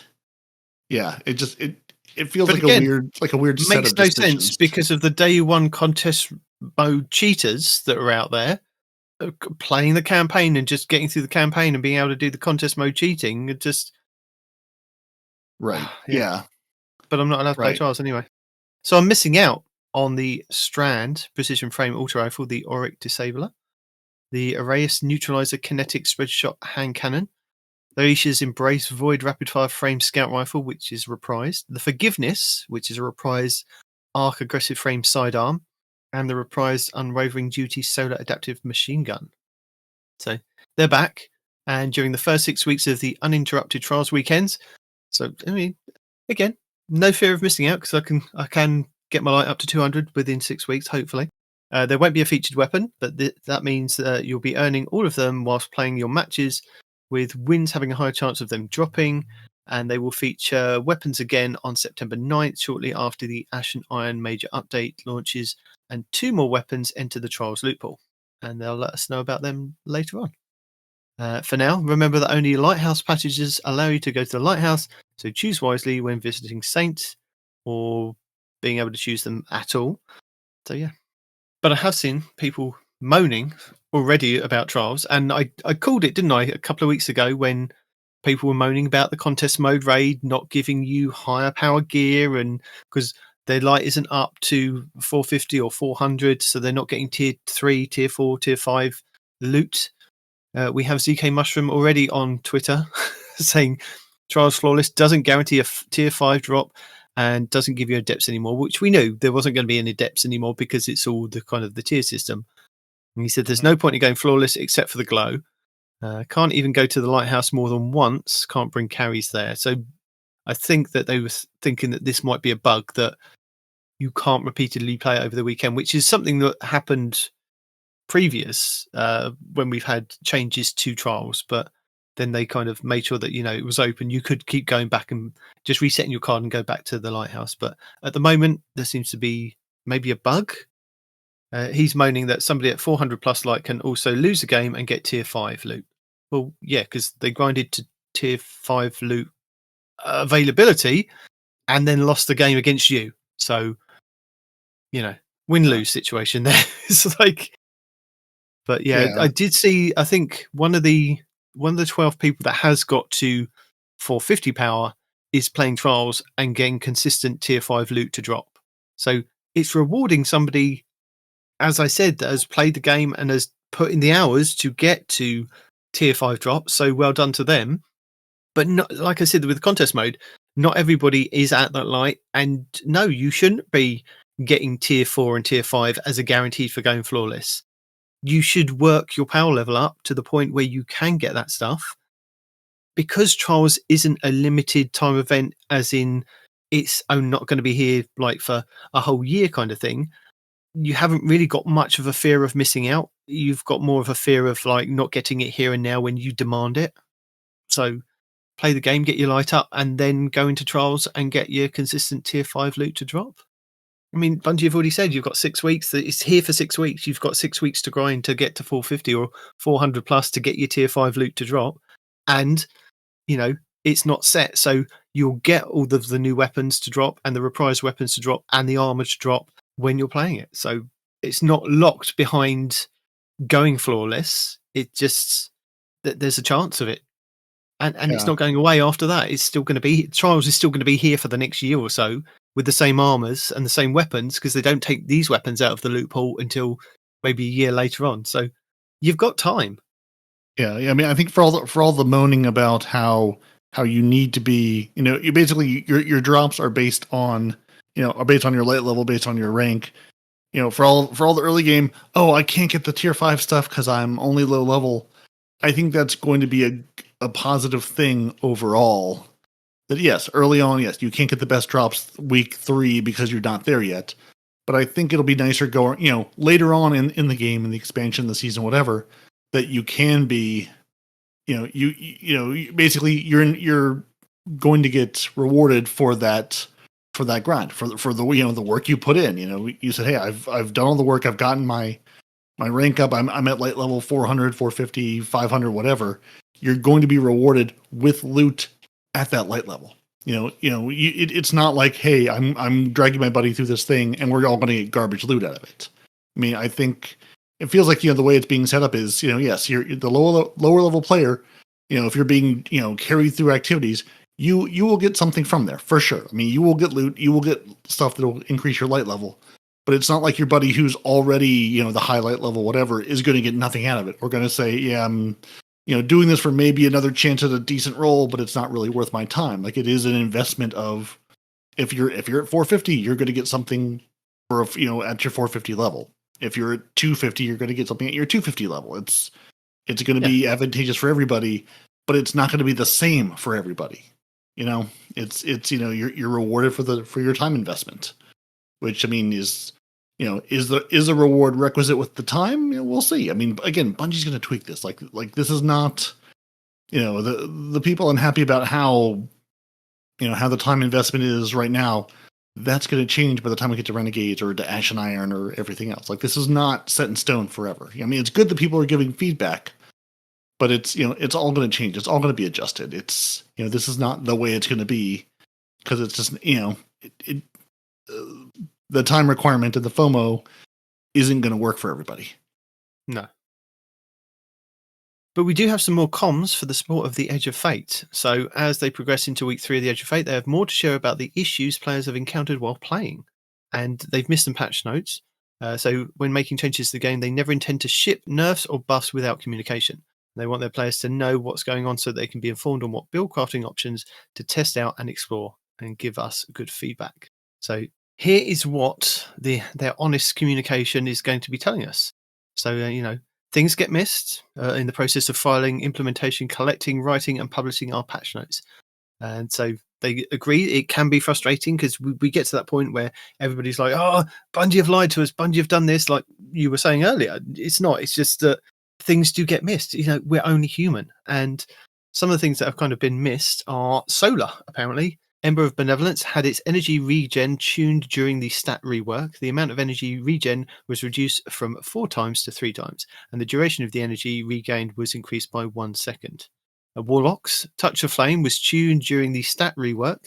The damage of the solar and fusion grenades when enhanced by Touch of Flame was reduced by 10%. So these are things that have been missed off their patch notes that are kind of, they're letting you know now. So if you've seen a video going, oh, the Touch of Flame solar grenades, fusion grenades have been nerfed, blah, blah, blah, and nobody told us about it. This is what, the things that they've kind of missed.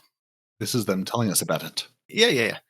Exotic armors, Warlock Speaker's Sight. The turret's lifetime was reduced from 15 seconds to 9. Wings of Sacred Dawn. No longer reload your equipped weapon from reserves. Health versus shields. They've investigated reports of players' health and shields functioning differently from their original explanation. Upon review, they have found discrepancies. The following is a proper explanation of how these scales with the armor stats. So, players' health.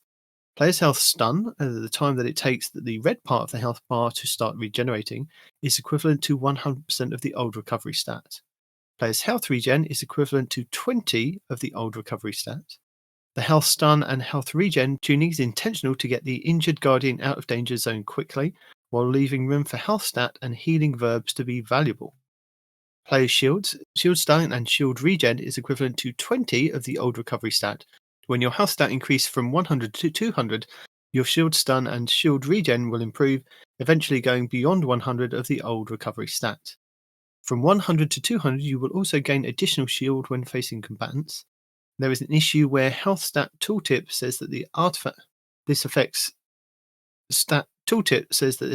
health and not shields. The tooltip text will be corrected in an upcoming update to properly note the benefits of only increasing shields.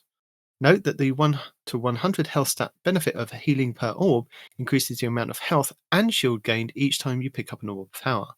And they'll be also updating the necessary tooltip text in an upcoming update. I need to tell them about that. On a related note, update 9.0.0.4 fixed an issue with the health stat that was causing unexpected deaths, particularly in PvP. I wonder if that was one of the things they saw on the raid of people dying, going, I was fine, and then all of a sudden you just drop dead with full health and shields. Currently, they're investigating Warlocks, and they want to acknowledge that players are feeling that the sandbox for Warlocks is being left behind other classes. Buddy builds don't benefit much from the stat changes, and there aren't many meta melee builds that benefit from the additional melee changes, among other feedback. So they're investigating a tuning pass for Warlocks that will start with Ash and Iron and continue through Renegades. Titans, you're also being investigated. An interaction where Unbreakable and Prismatic Titan doesn't appear to work as intended with the Shackle grenades. Exotic armors that they're also looking at. Controverse Hold, Crest of Alpha Lupi, Nezarec Sin, Starfire Protocol, Crown of Tempest, Wings of Sacred Dawn, Eunoia, Geomag Stabilizers, Boots of the Assembler, and Raincoat Raiments. You're being looked at. We're not going to tell you what we're looking at, but you're just being looked at, just in general. Warlocks, you've reported an issue. Suspicious.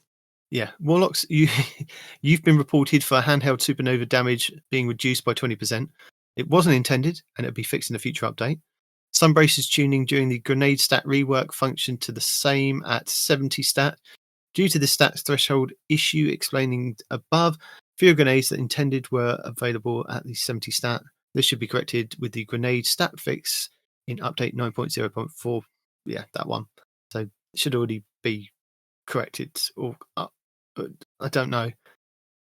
Is that looks like it's a misprint, because this should be corrected with the grenade stat fix in update 9.0.0.4. And then below that, it says Titan's throwing hammer melee cooldown added to the picking up the hammer and bounce was increased versus bosses. This was not intended, and it will be fixed in update 9.0.0.5. So I'm guessing maybe that's the grenade thing will be fixed in 0.5 as well. And they just, because there's a lot of 0.4s and 0.5s that they did fix and didn't fix. Yeah. So maybe if it isn't fixed, it will be fixed. Yeah. It's either fixed now or will be fixed shortly. Exactly. Stats, grenade, melee, and super and class were not regenerating as we presented them pre-Edge of Fate. These were fixed in updates that happened last Tuesday, 0.4. The weapon stat will still display a 6% PvP buff after update 0.4, despite only being 5%, and that will be fixed in a future update, so past 0.5. Hit markers don't appear in the HUD when players deal damage. This was fixed in 0.4 on Tuesday. Weapons, Queensbreaker no longer blinds on shot. Choir of One can be macro to fire faster than intended, and that was fixed in 0.4. Choir of One has a lower ammo regeneration than intended. That was also fixed in 0.4. Icebreaker Swap can provide ammo, and they're looking to a fix for this in the long run, but we'll let it ride for now. Certain exotic bows don't interact with the hierarchy of needs, guiding ring, and the behavior for the projectile tracking has changed. We're just going to tell you about that and just leave it at that. Sprint, they're investigating reports that players will sometimes sprint but not gain the accompanying increase in movement speed. To work around this issue, if you encounter it, return to orbit and then re-enter your activity. That's a bit hard if you're in the middle of doing something solo or right at the end. We'll just deal with it. Artifact bonuses. We're tracking an issue where the application of new gear ornaments can increase the amount of damage resist that players receive. This will be fixed in future. So this is the thing that we told you about last week that Cheese put out a video, is if you've already unlocked gear from Edge of Fate, you can transmog it and put it on Edge of Fate gear now, and you get double the damage reduction. So if it's still going on, you might as well kind of use it, because it's not cheating. That's what it's not. Yeah, it's just cheesing. It's in the game. Yeah. It's in the game. You can take advantage of it. Do it. Yeah. Just like we were all using the very broken pulse, new exotic. Yeah, the scout rifle. Rifle, yeah. We're using that when it was doing double damage with the anti-barrier mods. Yeah, if it's in the game, use it. Take advantage until Bungie says, we're going to not. Yeah, if it's Bungie have done it, then you're allowed to do it and get away with it. Yeah, exactly. But if you've done it intentionally, then you're not going to get away with it, because the Desert Perpetual investigation is ongoing. So they're investigating reports of cheaters with Fireteams who cleared the Desert Perpetual contest mode, breaking their code of conduct, or cheating to complete the contest difficulty or other activities is a bannable offence, and players benefiting from cheating can also be subject to punishment. And I think with this, they were saying, if you played with people that had done the cheats, you will also get banned. Yeah. For playing with the cheater. Just You were there. You saw it happen. You let it kind of carry on. You didn't say, no, I'm backing out of this. And because they've got records, they can tell if you did that. So if you stayed with the cheaters, you participated, you knowingly went, haha, yeah, we complete this in 20 minutes and I did nothing, but you got me the contest mode clear. Well, say goodbye to your account. Equal bye-bye. Yeah, there's been lots of discourse this week around, yeah, should people get banned for cheating if they were this and that, and maybe they didn't know. It's like there are ways you can know, and I understand that people could be cheating in ways that maybe it's unclear to you. But I think it was Lucky 10p was like watching a video of some other creator who was just like, I joined this LFG group and I either went to orbit or got kicked to orbit, and then I came back and the boss was dead. I'm going, they did not 5-man that boss on contest mode legitimately. No. I've got news for you, sir. They were cheating. Maybe you weren't there to see the cheating, but if you use just a little bit of brain power, they were cheating. But yeah, there's lots of people. There's lots of people who say, "Well, I didn't know, and I was here and there, and LFG this." It's like, well, we'll see how all this boils down. But if you're watching people struggle, who have no life this game to get to the high power level, and you're watching them struggle and fail, and you LFG the group and they just blew through it. Come on now, you're not with Secret Celtic Repo. You're with Secret Cheater Group. Yeah, because at the end of the day, I mean, that a raid takes a lot longer than like 20 minutes to kind of clear, even on the hardest difficulty. Some of the best teams aren't getting through it in 20 minutes, especially a new raid that nobody knows anything about. So if you actually were part of a group and you didn't know, but your clear is like 20 minutes and you only killed 2 things and had a couple of shots on the boss, it's not going to be looking good for you. Yeah, there are signs. There are. But there aren't any signs for the Raids and Dungeons difficulty scaling, because that's something else that they've been watching the feedback on, because the difficulty changed and people weren't happy with it.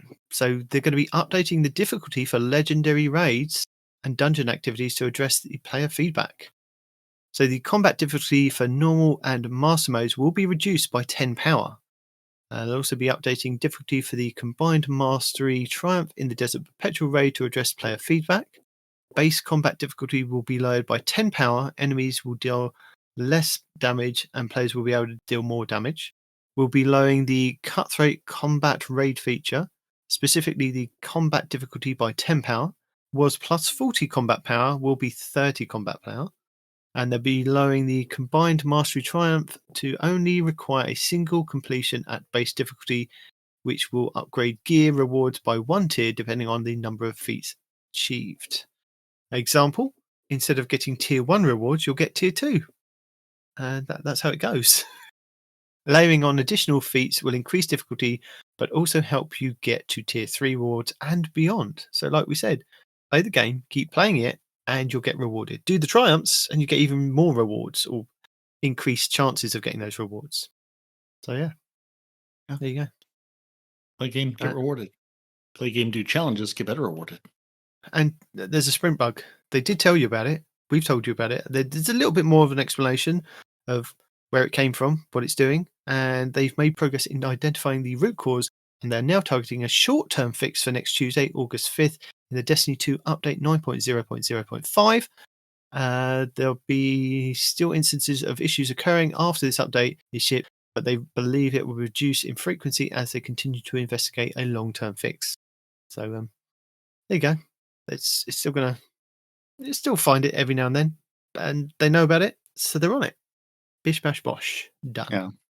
Yeah, basically, and they go on to basically say the sprint bug is because basically there's like a max number of modifiers allowed in a single match or activity, and when you die, your modifiers should get wiped. Like if you pop your rally barricade, you'll have your rally barricade modifier and your bolt charge ready, and maybe your radiant. Well, when you die, it should wipe all those, and it wasn't wiping all of those, so it was just stacking and stacking and stacking. So it was basically hitting a number and then hitting a number bigger than it should have been, and they were like, "Oh, well, we can't give you the sprint modifier because you're modified out." So that should be, they made it better.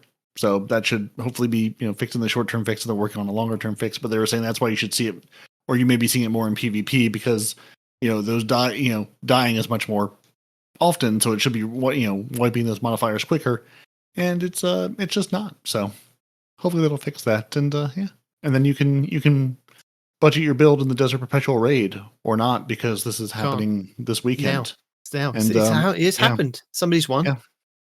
So Destiny 2 creators, they've won. They've created something. They played against each other, or played, and there's an emblem that was up for grabs. Yeah. So someone has won a copy of the Year of Prophecy Ultimate Edition in each region. Congratulations if you won. There's some emblems happening apparently that you could get or see or whatever. And do we have a closing brief? Because we have closing brief 006. No, we're not allowed. No, we're not allowed. We're not allowed to discuss any more closing briefs. Well, that's what I'm saying. You threatened Noble Actual last week with lore reading. Did Noble Actual or Noble 2.5 come back with a lore reading this week? Or even ARF? No. Along with ARF in any version of ARF, I'd take.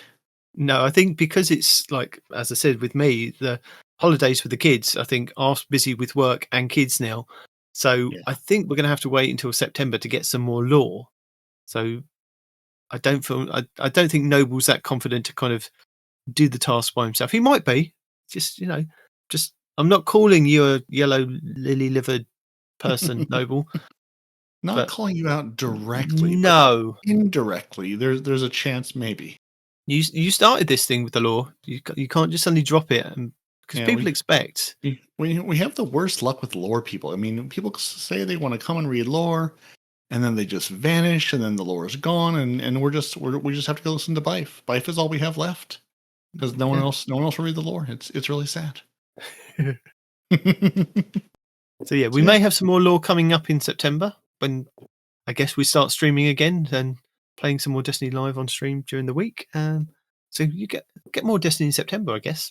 Ash and Iron, Destiny lore from us, and streams. So got all that to look forward to. But for now, you can have a rest. You can just focus on playing the game, enjoying the game, worrying about the events that are coming up that are not going to give you tier 3 and tier 4 like I do, and then just relax, because you've got all that to look forward to.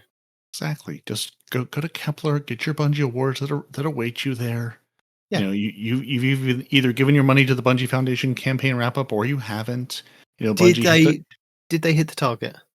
They got very close. They got apparently 1,486,411. So they were going for, I believe 1,777,000. So about $500,000 off. But again, I mean, that's not bad for a game that has had a much degraded player base. Less people watching and playing, less people giving money, unfortunately. But still $1.4 million is nothing to sneeze at. Yeah. That's still $1.4 million in good that you're doing. So could be worse. Yeah, so they didn't quite hit their goal, but they did very well. And the Bungie Foundation, always a good cause, giving money to charity if you're able to. Yeah, so that happened. Their seventh column chaos happened. That was a thing. Apparently, huge shout out to to Miss Verya, Lord DJ or DJ of the Paracausal Ponies. Apparently they won. They survived 3 rounds of chaos. I briefly tuned into the live stream. There was some sort of wheel they were spinning where it was giving them like additional modifiers. I guess that was part of the chaos. You could tell I really follow this event closely. And I saw one that was no comms, so they had to go play a match with no comms and just hope for the best. See if you get your teammates' movements. But they've won, and there's stay tuned to their social channels for the the good work they've done in action. And but that's over. So you've either gotten your rewards or you haven't. If you donate to the various things, you should be seeing notifications from them. If you did donate, make sure you check your spam folder, because the nice little email you got may be sitting in the spam folder, and you're not going to get your rewards because you have to get back to them with your information so they can give you rewards. But that's happened, and there's no more other known issues with that. But we do have more known issues for you, because we fixed things, we've broken things. That's just the way of the world. Things come, things go. So we are continuing to investigate issues where some game functions will degrade over the course of an activity. That's not great, Bungie. We like our game functions to work throughout the entire activity. Raid banners do not always function as expected. So, the raid banners, those should work. Enemies with Banes may have odd visual effects for some players. I do appreciate the names being there, though. That is helpful. I like that very much. When available, the Vanguard armor rewards incorrectly state that the player may have already claimed their reward for the week, even if they have not. This message should state that players must earn the appropriate rank on the weekly seasonal hub reward track before they can claim this week's reward. So if you can't get the rewards, they're aware of it. They're looking into it, but you do still have to play the game, earn your rank up, then go see Zavala to pick up your rewards, because that's another thing you have to sort of go and remember to pick up. He's got the rewards there for you. And the higher you get on the rank, you can get between 3 and 5 choices of the weapons, so you should do that. In Kepler, players who join another player during the Saturnism mission after that player has acquired the Relocator 2 upgrade are unable to acquire the upgrade themselves, so that's an issue. Not all players are earning the expected exotic armor reward for completing the Edge of Fate Legendary campaign.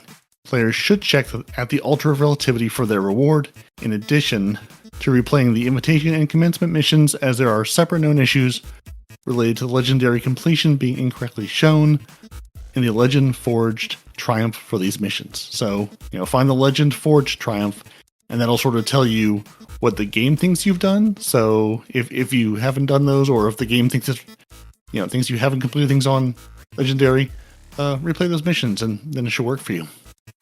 Players can become blocked from performing various actions during the Edge of Fate campaign by playing through with Fireteam members on Fabled or Mythic Kepler world tiers. Mythic campaign missions are sometimes not granting players completion progress when other members of the Fireteam are at a different completion state. Players cannot attack in Matterspark if their primary vehicle button is not bound. Yeah, if you're going for Matterspark and you can't use your right trigger or whatever your shoot button is in vehicle form, make sure it's mapped to something, otherwise you're not getting very far. Weapons. Our Fenutria Farah's hipfire reticle is continuing to display when aiming down sights. Exciting. Enhanced 1-2 Punch does not correctly display the buff text when active on the Fenutria Farah. Fever and Chill's radiant damage bonus is sometimes being incorrectly applied to the shot that activates the perk, instead of just the following shots. Destabilizing rounds can inconsistently grant volatile rounds. Your Vex Mythic class rate of fire is still incorrect. Queensbreaker, like Demon said, no longer blinds on single shot mode. Graviton Spike Exotic Hand Cannon is missing its lore tab. The ammo generation mods are not present on all weapons that should have them, and glaive melee attacks do not activate Bolt Charge. For armor, the description of the Mask of Bacchus Hunter Exotic Armor does not accurately reflect a recent change where it can be activated with Stasis or Arc Supers equipped instead of only Stasis. The black letter robes for the Warlock ornament appears invisible when previewed, so it's Emperor's New Clothes style. And the ability energy stat, benefit values, and tooltips are not correctly aligned with the actual effects. So yeah, they're looking at Warlocks, they're investigating them, they're running around naked wearing new clothes. It's not good times. So yeah, those are all the things that they're going to tell us are broken. Obviously, if you're seeing more broken things, there's a whole known issues article. You can look at that. It'll tell you, hey, these other things are also broken. But these are the ones the Bungie felt were most important to let you know about this week. And yeah, that's the end of our TWAP for the week. We made it to the end. We told you the new things, the bad things, the broken things. Are you excited to go get your little rubber ducky float, or maybe some flippers from the for the new armor set for Solstice? Maybe I'll see what it kind of looks like. But yeah, if I could equip it to my my Stormtrooper, then maybe that look quite interesting.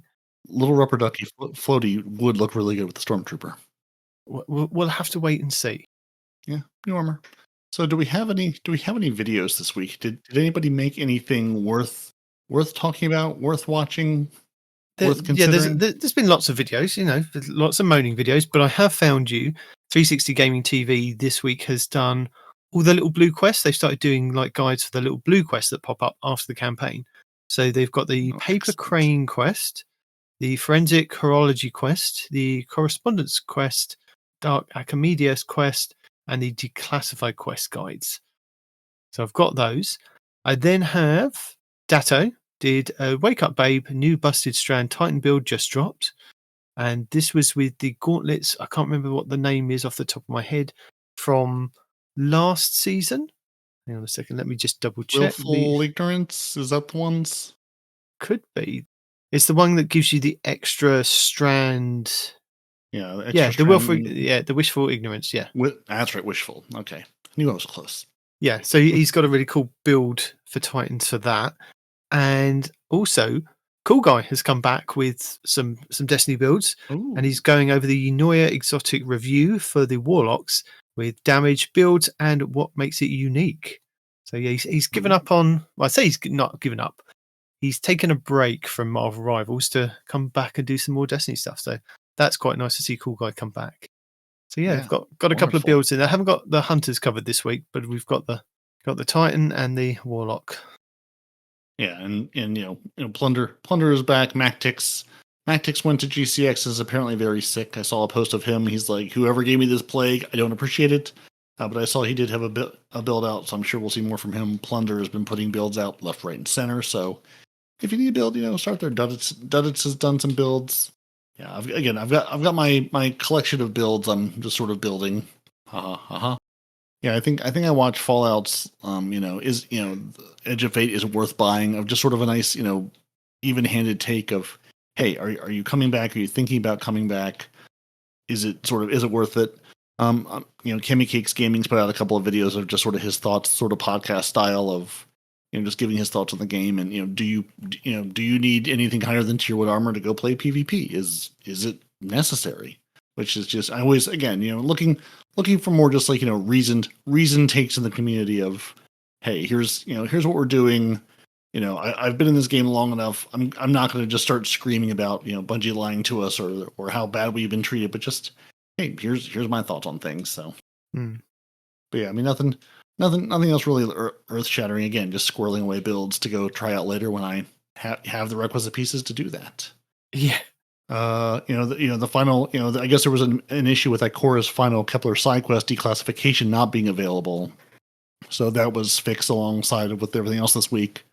Along with the Kepler tasks triumph. So that's available if you've done all your side quests and you need to do declassification, it's available now. Talked about how the Warlocks are being sold armor that's not visible. The sprinting fix being done and the arms weak fix being done. So yeah, that was sort of the only other updates from the news roundup for the week of things we've already talked about. As we play the game of, will this be in the TWAB or not? And the answer, it turns out, is yes. Yes, it will. So talked about that, talked about this, and I don't think there's really much else apart from on my list of things. Patrons, I think, I think that's all we've got left. Every week we thank our lovely patrons who have said, we appreciate what you do. This game is here. You're telling us all about it. We know how things work. So, Renard Colanson's up orbit, who can't be threatened with a good time. We tried to threaten him. We tried to threaten him with cat things. I tried to threaten him with a cat ship this week. Didn't bite. Was he not biting, no? No, it's too bad. Our Golden God 5062, our grenade thrower, Noble, loves a good grenade being tossed both in real life and in AI versions. Fire Squad 6088, the man Conan from Texas, and Farrell are wonderful grenade throwers. And Gravy Jeff, Deacon's Day 1 raid team, that maybe will be Deacon's Day 1 dungeon team. We'll have to see. Thank you for every one of our lovely patrons who've gone to patreon.com/TTH and said, we like what you do. Here's some money to keep doing it. And yeah, we appreciate it. And it helps us, pay for this game, keep things going, keep the lights on, and telling you each and every week about what we've been doing, what's broken, what's fixed, and what you can expect. What you can miss out on next week. And thank you for joining us. Your Titans are Peroty and Night Demon. You can find this show wherever you get your podcasts. We're everywhere. Just search Two Titans and a Hunter. You'll find us. You can email the show, twotitansandahunter@hotmail.com. Subscribe to YouTube so Night Demon can tell you what 801's selling, what the Eververse goods are, getting in your bets for what Crucible modes are going to be coming up, and how the new event's going to work. All our show notes are live at twotitansandahunter.com. So if you're thinking, hey, what was that build or that video, or what's that site you talk about that lets me do this, that, or the other? It's all there, twotitansandahunter.com. And if you want to join the Auto Dance Troop, with a good time, throw more grenades, join our Patreon, patreon.com/TTAH. And if you want to keep it family friendly like a proper British gentleman, here in the lovely month of September, when we also have some lore. Twitch.tv/2TitansAndHunter. You should go there, you should hit the button. You never know when the streams will happen, and you should be aware. Because then you can either hop in, play along, give us some grief, or watch us fail at trials over and over and over again. And until next week, Demon, tell the people goodbye. Goodbye.